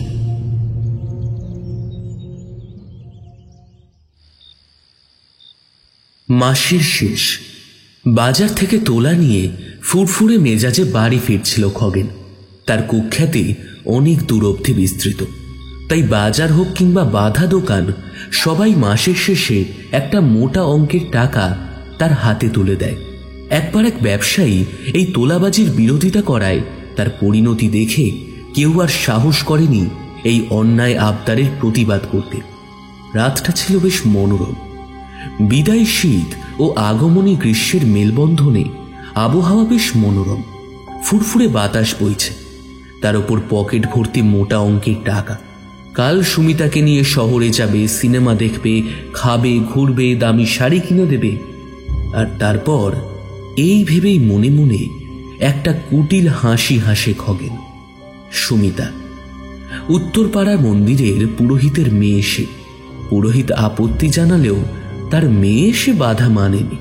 ততদিনে সে মজেছে নামি দামি উপহারে। কালকে শহরে গিয়ে আগে একটা হোটেল ভাড়া করতে হবে, তারপর যদু দালালের হাতে তুলে দিলেই। কিন্তু ওটাকে দাঁড়িয়ে তার চিন্তায় বাদ সাধল দূরে দাঁড়িয়ে থাকা ছায়া মূর্তি। সে যে শুধু দাঁড়িয়ে আছে তাই নয়, খগেনের মনে হলো সে এক দৃষ্টি তারই দিকে তাকিয়ে আছে। কিছুটা এগিয়ে আকাশের ভাঙা চাঁদের মৃদু আলোয় খগেন দেখল সেটা একটা মেয়ে মানুষ, পরনে শাড়ি। খগেন তার কাছে গিয়ে বলল, কি রে সালি, নাগর ধরতে বেরিয়েছিস নাকি? তা বেরিয়েছিস ভালো, কিন্তু এই ফাঁকা জায়গায়? হ্যাঁ, যাবি নাকি আমার সাথে? তোকে আমি পুষিয়ে দেবো। দেখ দেখ। এই বলে প্যান্টের পকেট উল্টিয়ে ভর্তি টাকা দেখালো ছায়ামূর্তিটিকে। তারপর বলল, তোর যা দরকার তার থেকে না হয় দুটো বেশি।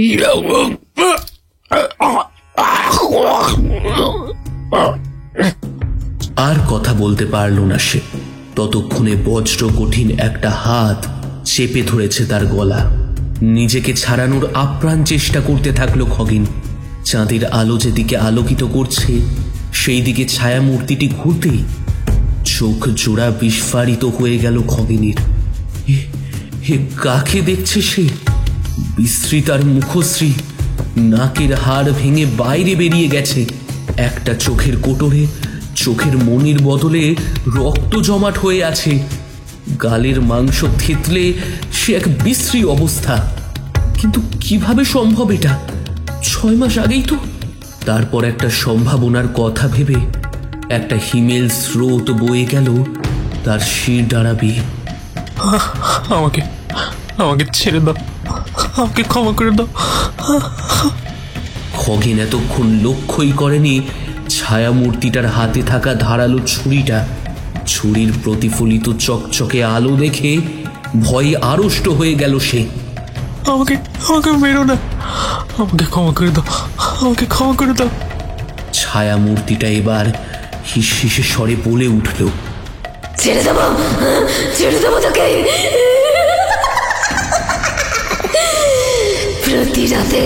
প্রতি রাতে আমাকে পরপুরুষের হাতে তুলে দেওয়ার আগে আমি কত কাকতি মিনতি করেছিলাম, তখন শুনেছিলিস আমার কথা? প্রবল আক্রোশে ছুরিটা বসিয়ে দিল খগেনের বুকের মাঝে। তারপর সেটা তলপিঠ বরাবর গভীর এক ক্ষত তৈরি করলো ছায়ামূর্তিটি।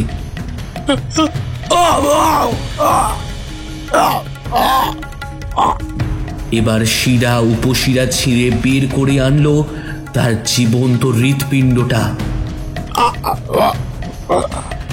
সেটাকে মাথার ওপর তুলে এক অমানসিক গগনভেদী চিৎকার করে উঠল সে।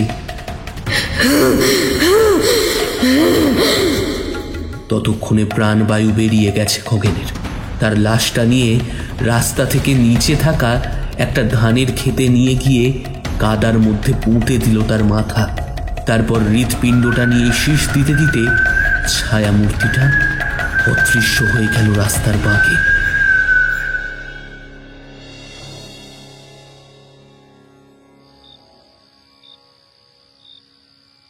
সন্ধ্যাবেলায় সুকান্ত ফোন করলো রাজন্যাকে। ফোনের রিসিভার কানে দিয়ে কিছুক্ষণ নিস্তব্ধ থাকার পর ফোনের অপর প্রান্ত থেকে সুকান্ত বলে উঠল, একটা লিড যদিও পেলাম সারা, তাও ব্যর্থ হয়ে গেল। ব্যর্থ মানে? আজ হরিনাথকে পাঠিয়েছিলাম খগেনের ব্যাপারে খোঁজ খবর নিতে, কিন্তু সে ফিরল তার মৃত্যুর খবর নিয়ে। 2 সপ্তাহ আগেই নাকি নৃশংসভাবে সে খুন হয়েছে। খুন? সে তো নিজেই একজন তাকে কে খুন করবে? আর আর রাজর্ষি? সেটাই হলো লাখ টাকার প্রশ্ন। কার এত বুকের পাটা আছে যে খগেনের মতো মানুষকে খুন করতে পারে? কিছুক্ষণ চুপ থাকলো সুকান্ত, তারপর বলল, এই তুই সাবধানে থাক। কাল আমি একবার ওই এলাকার থানার সঙ্গে যোগাযোগ করে বিস্তারিত জানার চেষ্টা করব। ঠিক আছে, এখন রাখি, গুড নাইট। এই বলে ফোনটা কেটে দিল সুকান্ত। আজ আর বেশি রাত করল না রাজন্যা। রাতের খাবার খাওয়ার পর হাবলুর মাকে বিদায় জানিয়ে দরজাটা ভালো করে বন্ধ করে দিল। বিছানায় বসে ক্রিমিনোলজির ওপর একটা ম্যাগাজিন পড়ছিল সে। কখন যে চোখের পাতা দুটো ভারী হয়ে বন্ধ হয়ে গিয়েছিল তা মনে নেই। হঠাৎ একটা কান্নার শব্দে ঘুম ভাঙে তার।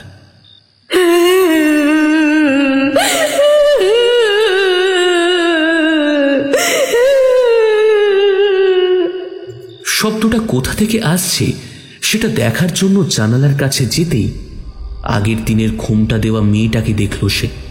সঙ্গে সেই কামিনী ফুলের গন্ধ। ব্যাপারটা যে কি তা জানার জন্য নিচে নেমে দরজা খুলে উঠানে নামতেই নারী মূর্তিটা তার দিকে ফিরল। সঙ্গে সঙ্গে কামিনী ফুলের গন্ধটা আরো তীব্র হয়ে উঠল। এই মেয়ে, তুমি কে?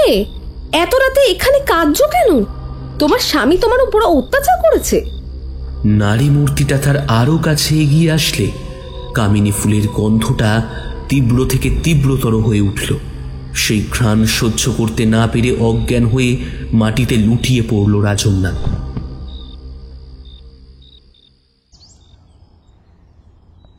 পরদিন সকালে নিজেকে বিছানায় দেখে স্তম্ভিত হয়ে গেল সে।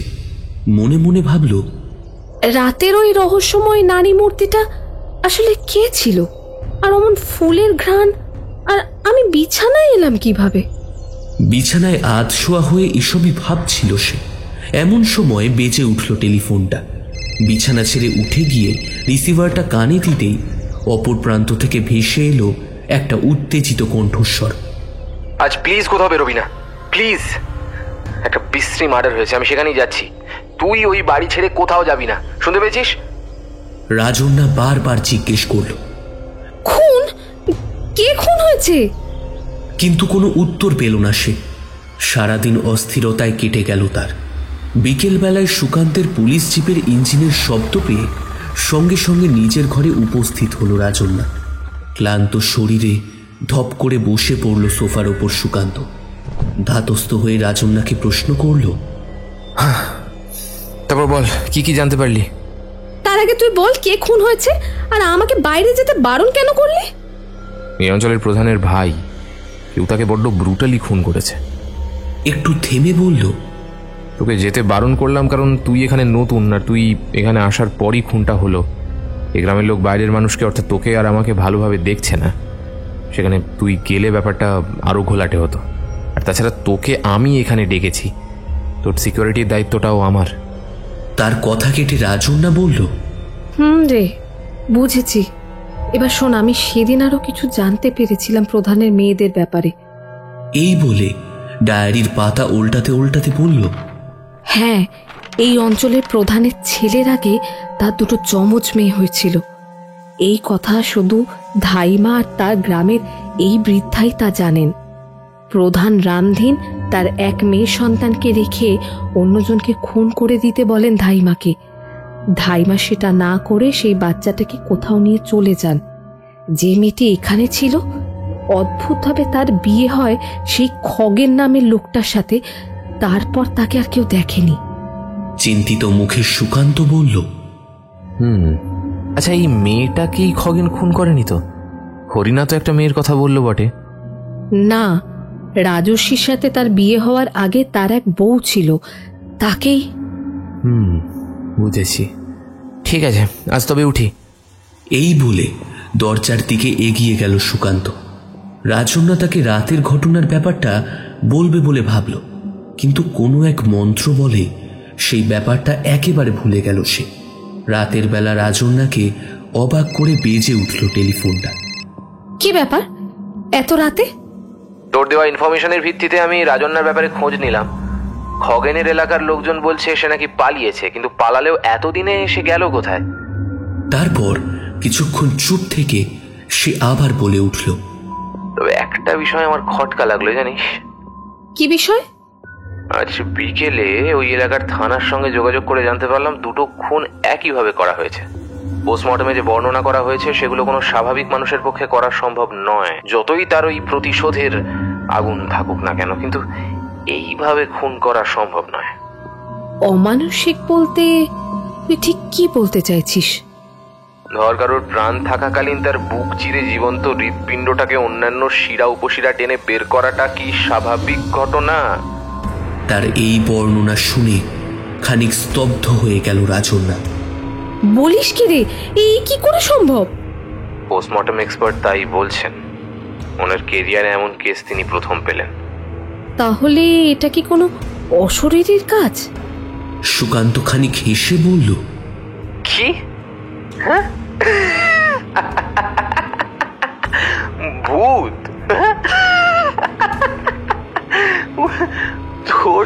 তোর মুখ থেকে শেষে এই কথা শুনবো আমি ভাবতে পারিনি, বিশ্বাস কর। এই বলে হাসতে লাগলো সে।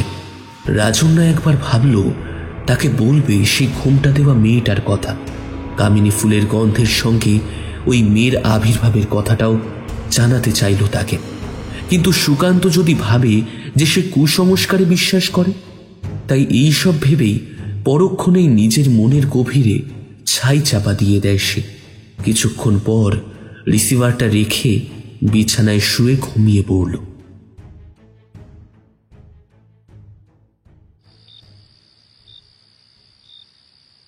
বুড়ো বটগাছটার নিচে আজ অনেক দিন পর মদের আসর বসিয়েছে পাড়ার কয়েকটা জোয়ান ছোকরা। রূপেশ ও কুণালও তাদের সঙ্গে আছে। রেডিওতে বাজছে হিন্দি গান। পাড়ায় অমন একটা অঘটনের পর আজ প্রায় অনেক দিন বাদে এই মদের আসর বসেছে। কি রে শালা, তোর না অসর চলছে আর তুই এখানে মুরগির ঠ্যাং খাচ্ছিস?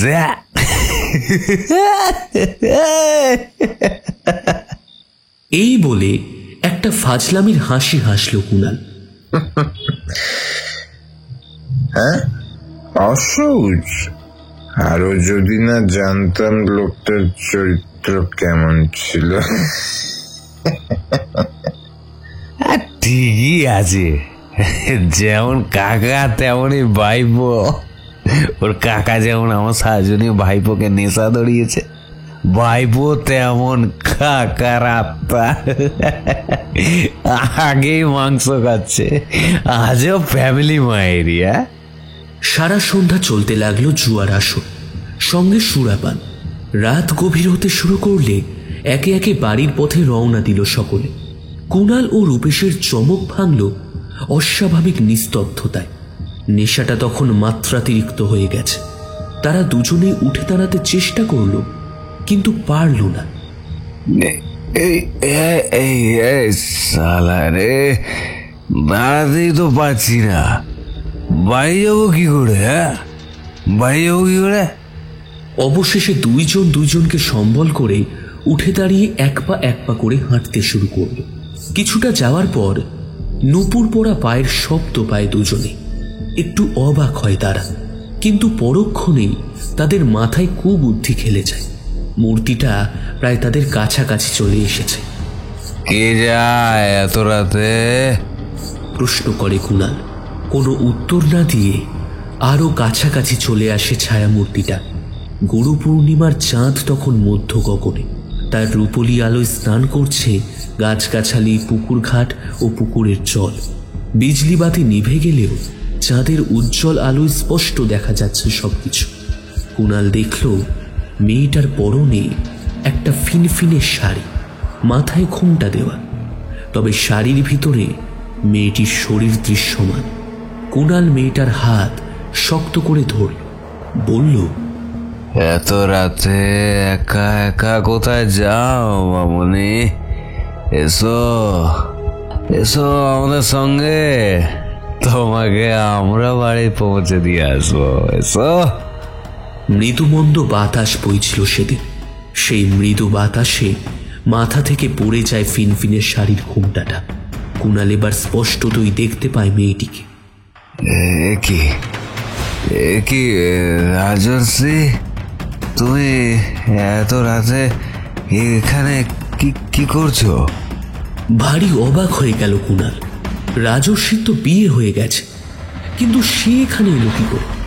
মদের নেশায় এতটাই ডুবে গিয়েছিল কুণাল যে তার মনেই নেই 6 মাসের আগের সেই রাতটার কথা। সেও তো আড়াল থেকে দেখেছিল রাজীব আর খগেনকে রাজস্বীর মৃতদেহটাকে বস্তায় পুড়ে পচা ডোবায় ফেলতে। হ্যাঁ, ঠিকই দেখেছিল সেই দিন। সঙ্গে সঙ্গেই তাদের হাতে নাতে ধরার উপক্রম করে, কিন্তু পুলিশ দেখে সে আর এগোয়নি। হ্যাঁ, এইবার মনে পড়েছে তার। কিন্তু মরা মানুষ বেঁচে ফিরে এলো কিভাবে? এবার চোখ তুলে তাকালো রাজস্বীর দিকে। কিন্তু এ কি? সেই সুন্দর মুখটার বদলে এখন একটা বিশ্রী দেখতে মুখশ্রী ফুটে উঠেছে সামনে। ততক্ষণে পরিস্থিতি ঠাউর করে অজ্ঞান হয়ে গেছে রূপেশ। কুণাল ব্যাপারটা বুঝে ওঠার আগেই তার বুকে বিঁধল একটা ধারালো অস্ত্র।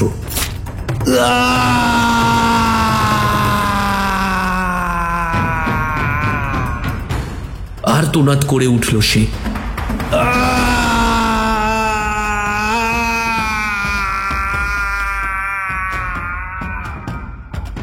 তারপর তলপেট বরাবর চিরে দিল সে। শিরা উপশিরা ছিঁড়ে টেনে বের করে আনলো জীবন্ত হৃৎপিণ্ডটা। তারপর সেটাকে মাথার ওপর তুলে তৃপ্তির হাসি হাসল রাজর্ষি ওরফে রাজন্যা। রূপেশ যে তার আক্রোশ থেকে ছাড় পেয়েছে তা কিন্তু নয়, তার পরিণতিও একই হলো। লাশ দুটো গাছের সঙ্গে ঝুলিয়ে দিয়ে হৃৎপিণ্ড দুটো নিয়ে শীষ দিতে দিতে চলে গেল সে। বোধ করি হৃৎপিণ্ড দুটো তখনও আওয়াজ করে চলেছে।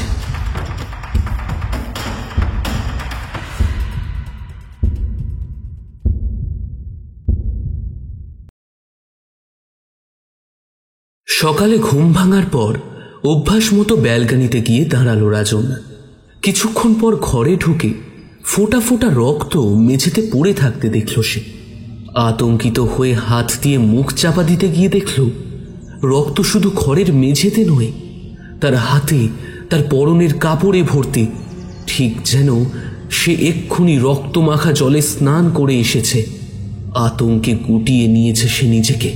প্রায় তখনই সুকান্ত, হরিনাথ ও হাবলুর মা প্রবেশ করল রাজন্যার ঘরে।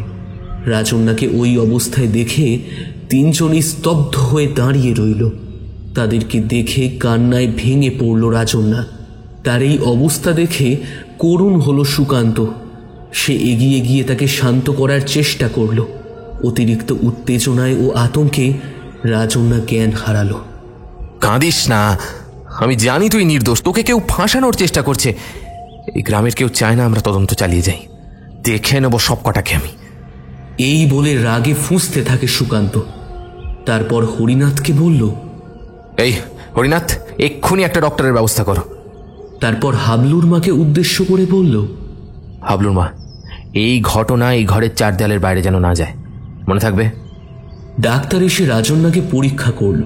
ততক্ষণে হাবলুর মা তাকে পরিষ্কার করে বিছানায় শুইয়ে দিয়েছে। ঘুমের ওষুধ ইনজেক্ট করে ডাক্তার বিদায় নিলে রাজন্যাকে হাবলুর মায়ের তত্ত্বাবধানে রেখে হরিনাথকে নিয়ে বাইরে এলো সে। অনেকক্ষণ ধরে একটা পচা আঁশটানি গন্ধ লাগছিল নাকে তার। হরিনাথ বলল, স্যার, কাল রাতে যখন টহল দিচ্ছিলাম তখন দেখি একটা মেয়ে মানুষ। এই বলে আঙুল দিয়ে একটা নির্দিষ্ট জায়গায় দেখালো তাকে। এই জায়গাটায় মাটি কোপাচ্ছিল, আমি আড়াল থেকে দেখছিলাম। কি যেন একটা সেই গর্তে ঢুকিয়ে ভালো করে মাটি চাপা দিল। অনেকক্ষণ একভাবে দাঁড়াতে দাঁড়াতে পা ধরে আসছিল বলে পাটা একটু নাড়াচাড়া করতেই খসখস শব্দ হয়। তখন ওই ছায়ামূর্তিটা আমার দিকে তাকায়। সে কি বিভৎস তার রূপ! চাঁদের আলো যতটুকু দেখতে পেয়েছি তাতেই আমার প্রাণবায়ু বেরিয়ে যাওয়ার নিশ্চিত ছিল। তখনই আমি কোনো মতে দৌড়ে এই সমস্ত ব্যাপারটাই আপনাকে জানাতে এলাম।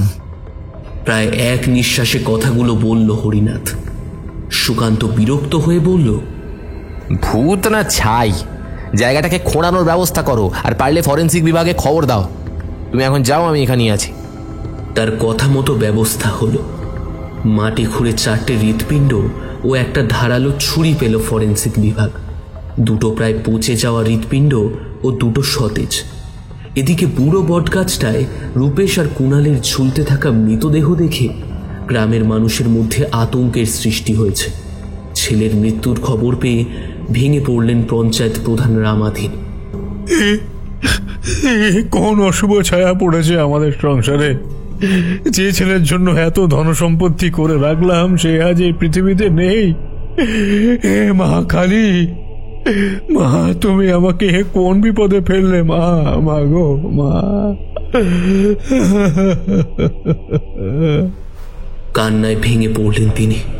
ছেলের লাশ দেখবেন না বলে ঘর বন্দি হয়ে রইলেন।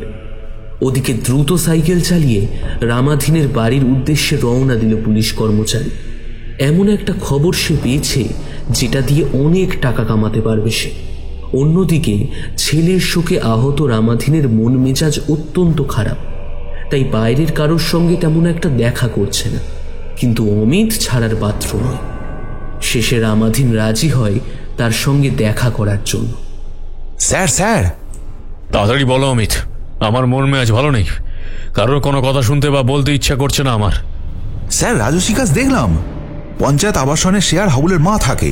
ওই যে নতুন পুলিশ অফিসার এসেছে, সে তাকে ওখানে থাকার ব্যবস্থা করে দিয়েছে। তুই কি করে জানলি এসব? রাজস্বীর শরীর খারাপ থাকায় ডাক্তারকে ডেকে পাঠিয়েছিল আমাদের নতুন স্যার। সেই ডাক্তারকে অত সকালে দেখে জিজ্ঞেস করলুম। এত সকালে এখানে কাদের বাড়ি এসেছিলে? এই তো পঞ্চায়েত আবাসনে রাজশ্রীকে দেখতে এলাম। বড্ড দুর্বল হয়ে পড়েছে মেয়েটা। আরে তার কথা শুনেই আমি আপনার কাছে ছুটে এলাম। মেয়ের নাম শুনে চাপা রাগটা এবার লেলিহান শিখার মতো দপ করে জ্বলে ওঠে রামাধীনের মনে। বললেন, বলিস কি? সে হতভাগী এখনো বেঁচে আছে? আমার ছেলেটা মরে গেল আর সে এখনো বেঁচে আছে? অলক্ষী দুশ্চরিত্র একটা মেয়ে, সে কিনা আমার পঞ্চায়েত আবাসনে আস্তানা গেড়েছে। চল দেখি। এই বলে জনা 3 জন লোককে সাথে নিয়ে পঞ্চায়েত আবাসনের দিকে পা বাড়ালো রামাধীন, সঙ্গে অমিত। ফরেন্সিক বিভাগ তাদের কাজ মিটিয়ে অনেকক্ষণ হয়েছে চলে গেছে। হরিনাথকে পাহারায় বসিয়ে থানায় ফিরেছে সুকান্ত। নিজের কেবিনে বসে জল খাচ্ছিল, ঠিক এমন সময় নিতাই এসে বলল, স্যার, একটা বুড়ি অনেকক্ষণ ধরে আপনাকে খুঁজছে। আমি তাকে বাইরে বসিয়ে রেখেছি, আপনার অনুমতি থাকলে পাঠিয়ে দেবো স্যার। সুকান্ত মনে মনে ভাবল, বুড়ি? ইনি কি সেই যার কথা রাজন্না বলেছিল? আচ্ছা, পাঠিয়ে দাও। কিছুক্ষণ পর সেই ঘরে প্রবেশ করল ধাইমা রাঙা। বয়সের ভারে নুইয়ে পড়েছে তার শরীর। ঘরে ঢুকে উত্তেজিত হয়ে সে বলল, তুমি তুমি ওকে বাঁচাও বাবা, ওকে বাঁচাও। সুকান্ত তাকে হাতে ধরে চেয়ারে বসালো, তারপর বলল, এবার বলুন, কার বিপদ হয়েছে আর কাকে বাঁচাতে হবে? রাজন্নাকে বাঁচাও বাবা। একবার যদি রামদিনের লোক ওর খোঁজ পেয়ে যায়, তাহলে রাজর্ষি ভেবে ওকে খুন করে দেবে। এবার ভারী অবাক হলো সুকান্ত। গভীর চিন্তার রেখা তার কপালে ফুটে উঠেছে। বিস্মিত হয়ে সে জিজ্ঞেস করল, রাজন্নার বিপদ? আর আপনি রাজন্নাকে চিনলেন কি করে? ধাইমা সংক্ষেপে রাজন্না ও রাজর্ষির জন্মের কথা বলল। এছাড়া রামাধীনের সব কথাও খুলে বলল সুকান্তকে। সুকান্তের কপালের ভাঁজ গভীর থেকে গভীরতর হয়ে উঠল। একটু ধাতস্থ হয়ে ধাইমা বললেন, আমি ওকে প্রথমে ট্রেনে দেখেছিলাম। প্রথমে ভেবেছিলাম রাজর্ষি, কিন্তু গ্রামের মেয়ের কথাবার্তা, পোশাক আশাক অন্যরকম। জানো তো বাবা, আমি ওকে বারণ করেছিলাম। ও হয়তো আমাকে কোনো পাগলি ভেবেছিল। ওকে তুমি বাঁচাও বাবা, ওকে বাঁচাও। সুকান্ত আরো কিছু প্রশ্ন করতে যাবে, ঠিক সেই সময় হাঁফাতে হাঁফাতে হরিনাথ তার কেবিনে ঢুকে বলল, স্যার, অনর্থ হয়ে গেছে। প্রধানের লোক ম্যাডামকে জোর করে ধরে নিয়ে গেছে। সে কি? উনি খবর পেলেন কি করে? স্যার, ওদের সঙ্গে অমিত স্যারকেও দেখেছি। রাগে কপালের শিরা ফুলে উঠল সুকান্তর। তৎক্ষণাৎ বেরিয়ে পড়ল প্রধানের বাড়ির উদ্দেশ্যে।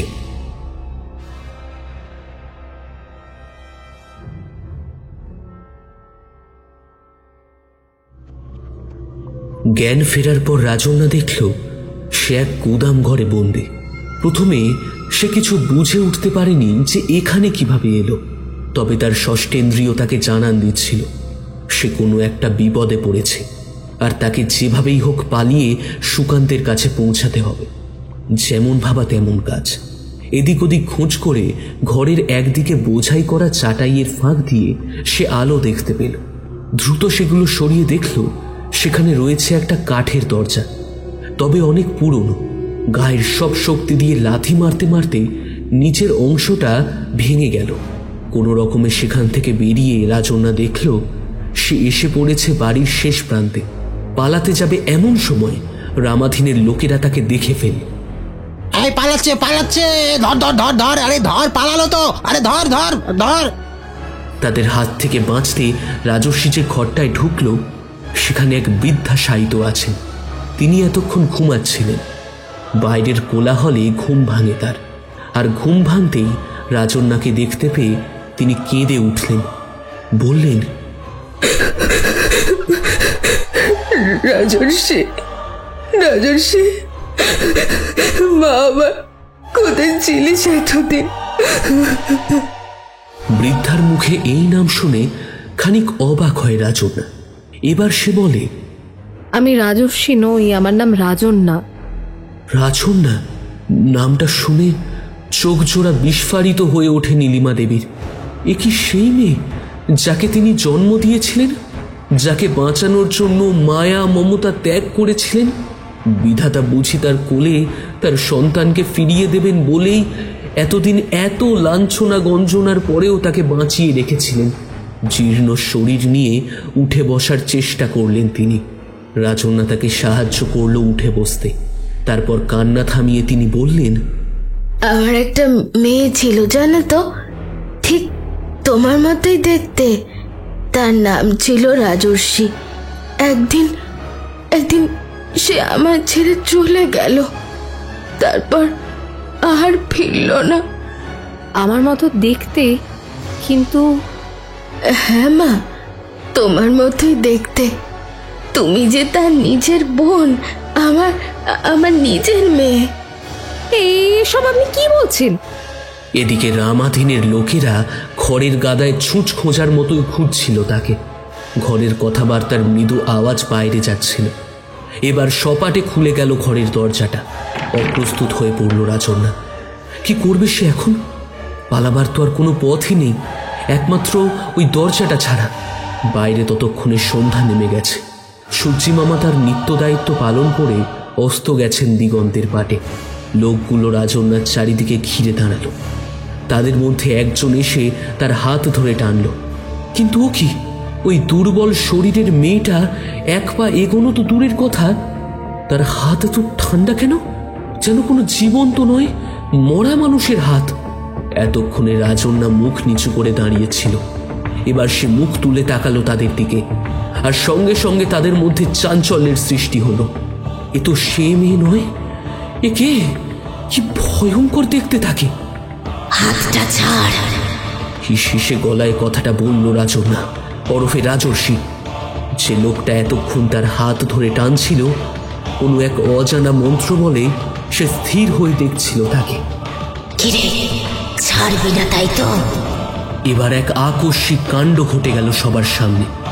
প্রথমে লোকটার হাত মুচড়ে ভেঙে দিল সে। তারপর তার সারা শরীর নখের আঁচড় দিয়ে ফালাফালা করে দিল। কাটা ছাগলের মতো ছটফট করতে লাগলো লোকটা। ঘরের মেঝে ভেসে গেল গাঢ় লাল গরম তরলে। এই দৃশ্য দেখে বাকিরা যে যেদিকে পেরেছে সেদিকে পালিয়েছে। অন্যদিকে রামাধীন খবর পেয়ে নীলিমা দেবীর ঘরের দরজার সামনে পৌঁছে এসব কাণ্ড দেখে স্তম্ভিত হয়ে দাঁড়িয়ে পড়ল। অবশেষে তুমি এলে রামাধীন। এসো, ভিতরে এসো। ছেলের খুনের প্রতিশোধ নেবে না? তোমার গুণধর ছেলে নেশার কাছে বিক্রি হয়ে নিজের দিদিকে অন্যের হাতে তুলে দিতে যার একটুও বাদে না। নীলিমা দেবী এতক্ষণ চোখে হাত চাপা দিয়ে বসেছিলেন। এবার তিনি বললেন, এসব কি বলছিস কি তুই? রামাধীন এবার ঘরে প্রবেশ করলেন। ছেলে তার বড্ড আদরের, বড্ড প্রিয়। প্রতিবাদ করে বললেন, এসব আমি মানি না। নিজের দুশ্চরিত্রতা ঢাকতে। খগেন, সে বুঝি খুব ভালো মানুষ। প্রতি রাতে যখন পরপুরুষের হাতে আমাকে তুলে দিত, তখন কোথায় ছিল তোমার আত্মসম্মান? যাকে কাকা বলে জানতাম, সে যখন আমার দিকে কুনজর দিত, তখন কোথায় ছিল তোমার আত্মসম্মান? বলো বলো। চিৎকার করে হিসে গলায় কথাগুলো বলল রাজর্ষি। রামাধীনের শরীর মন ততক্ষণে ভারী হতে শুরু করেছে। তার মনে হচ্ছে যেন পায়ের তলা থেকে মাটি সরে যাচ্ছে। বুকের বাঁ দিকটায় কেমন একটা চিনচিনে ব্যথা হতে শুরু করেছে। নীলিমা দেবী রাজর্ষির বলা সেই কথাগুলো শুনে কেঁদে উঠলেন।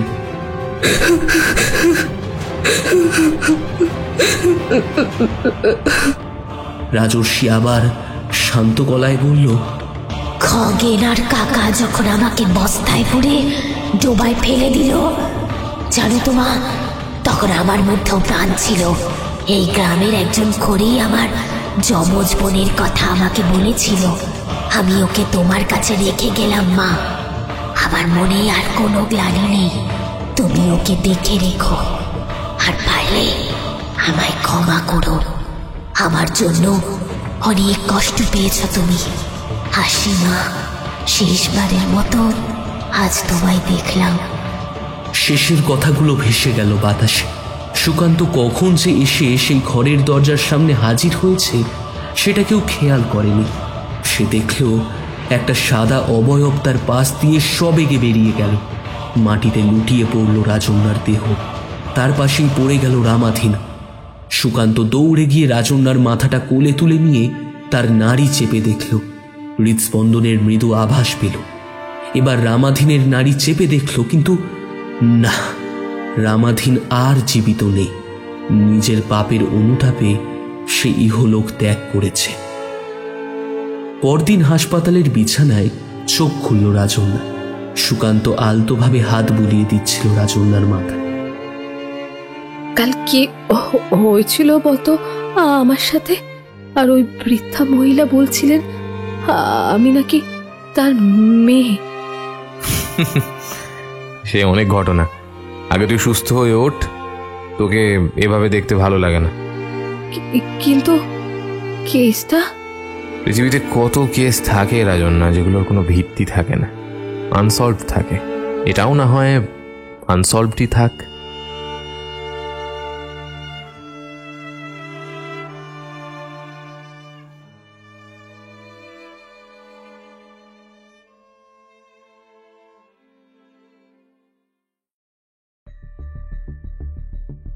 শেষ হলো রিকার কলমে হৃদযক্ষ।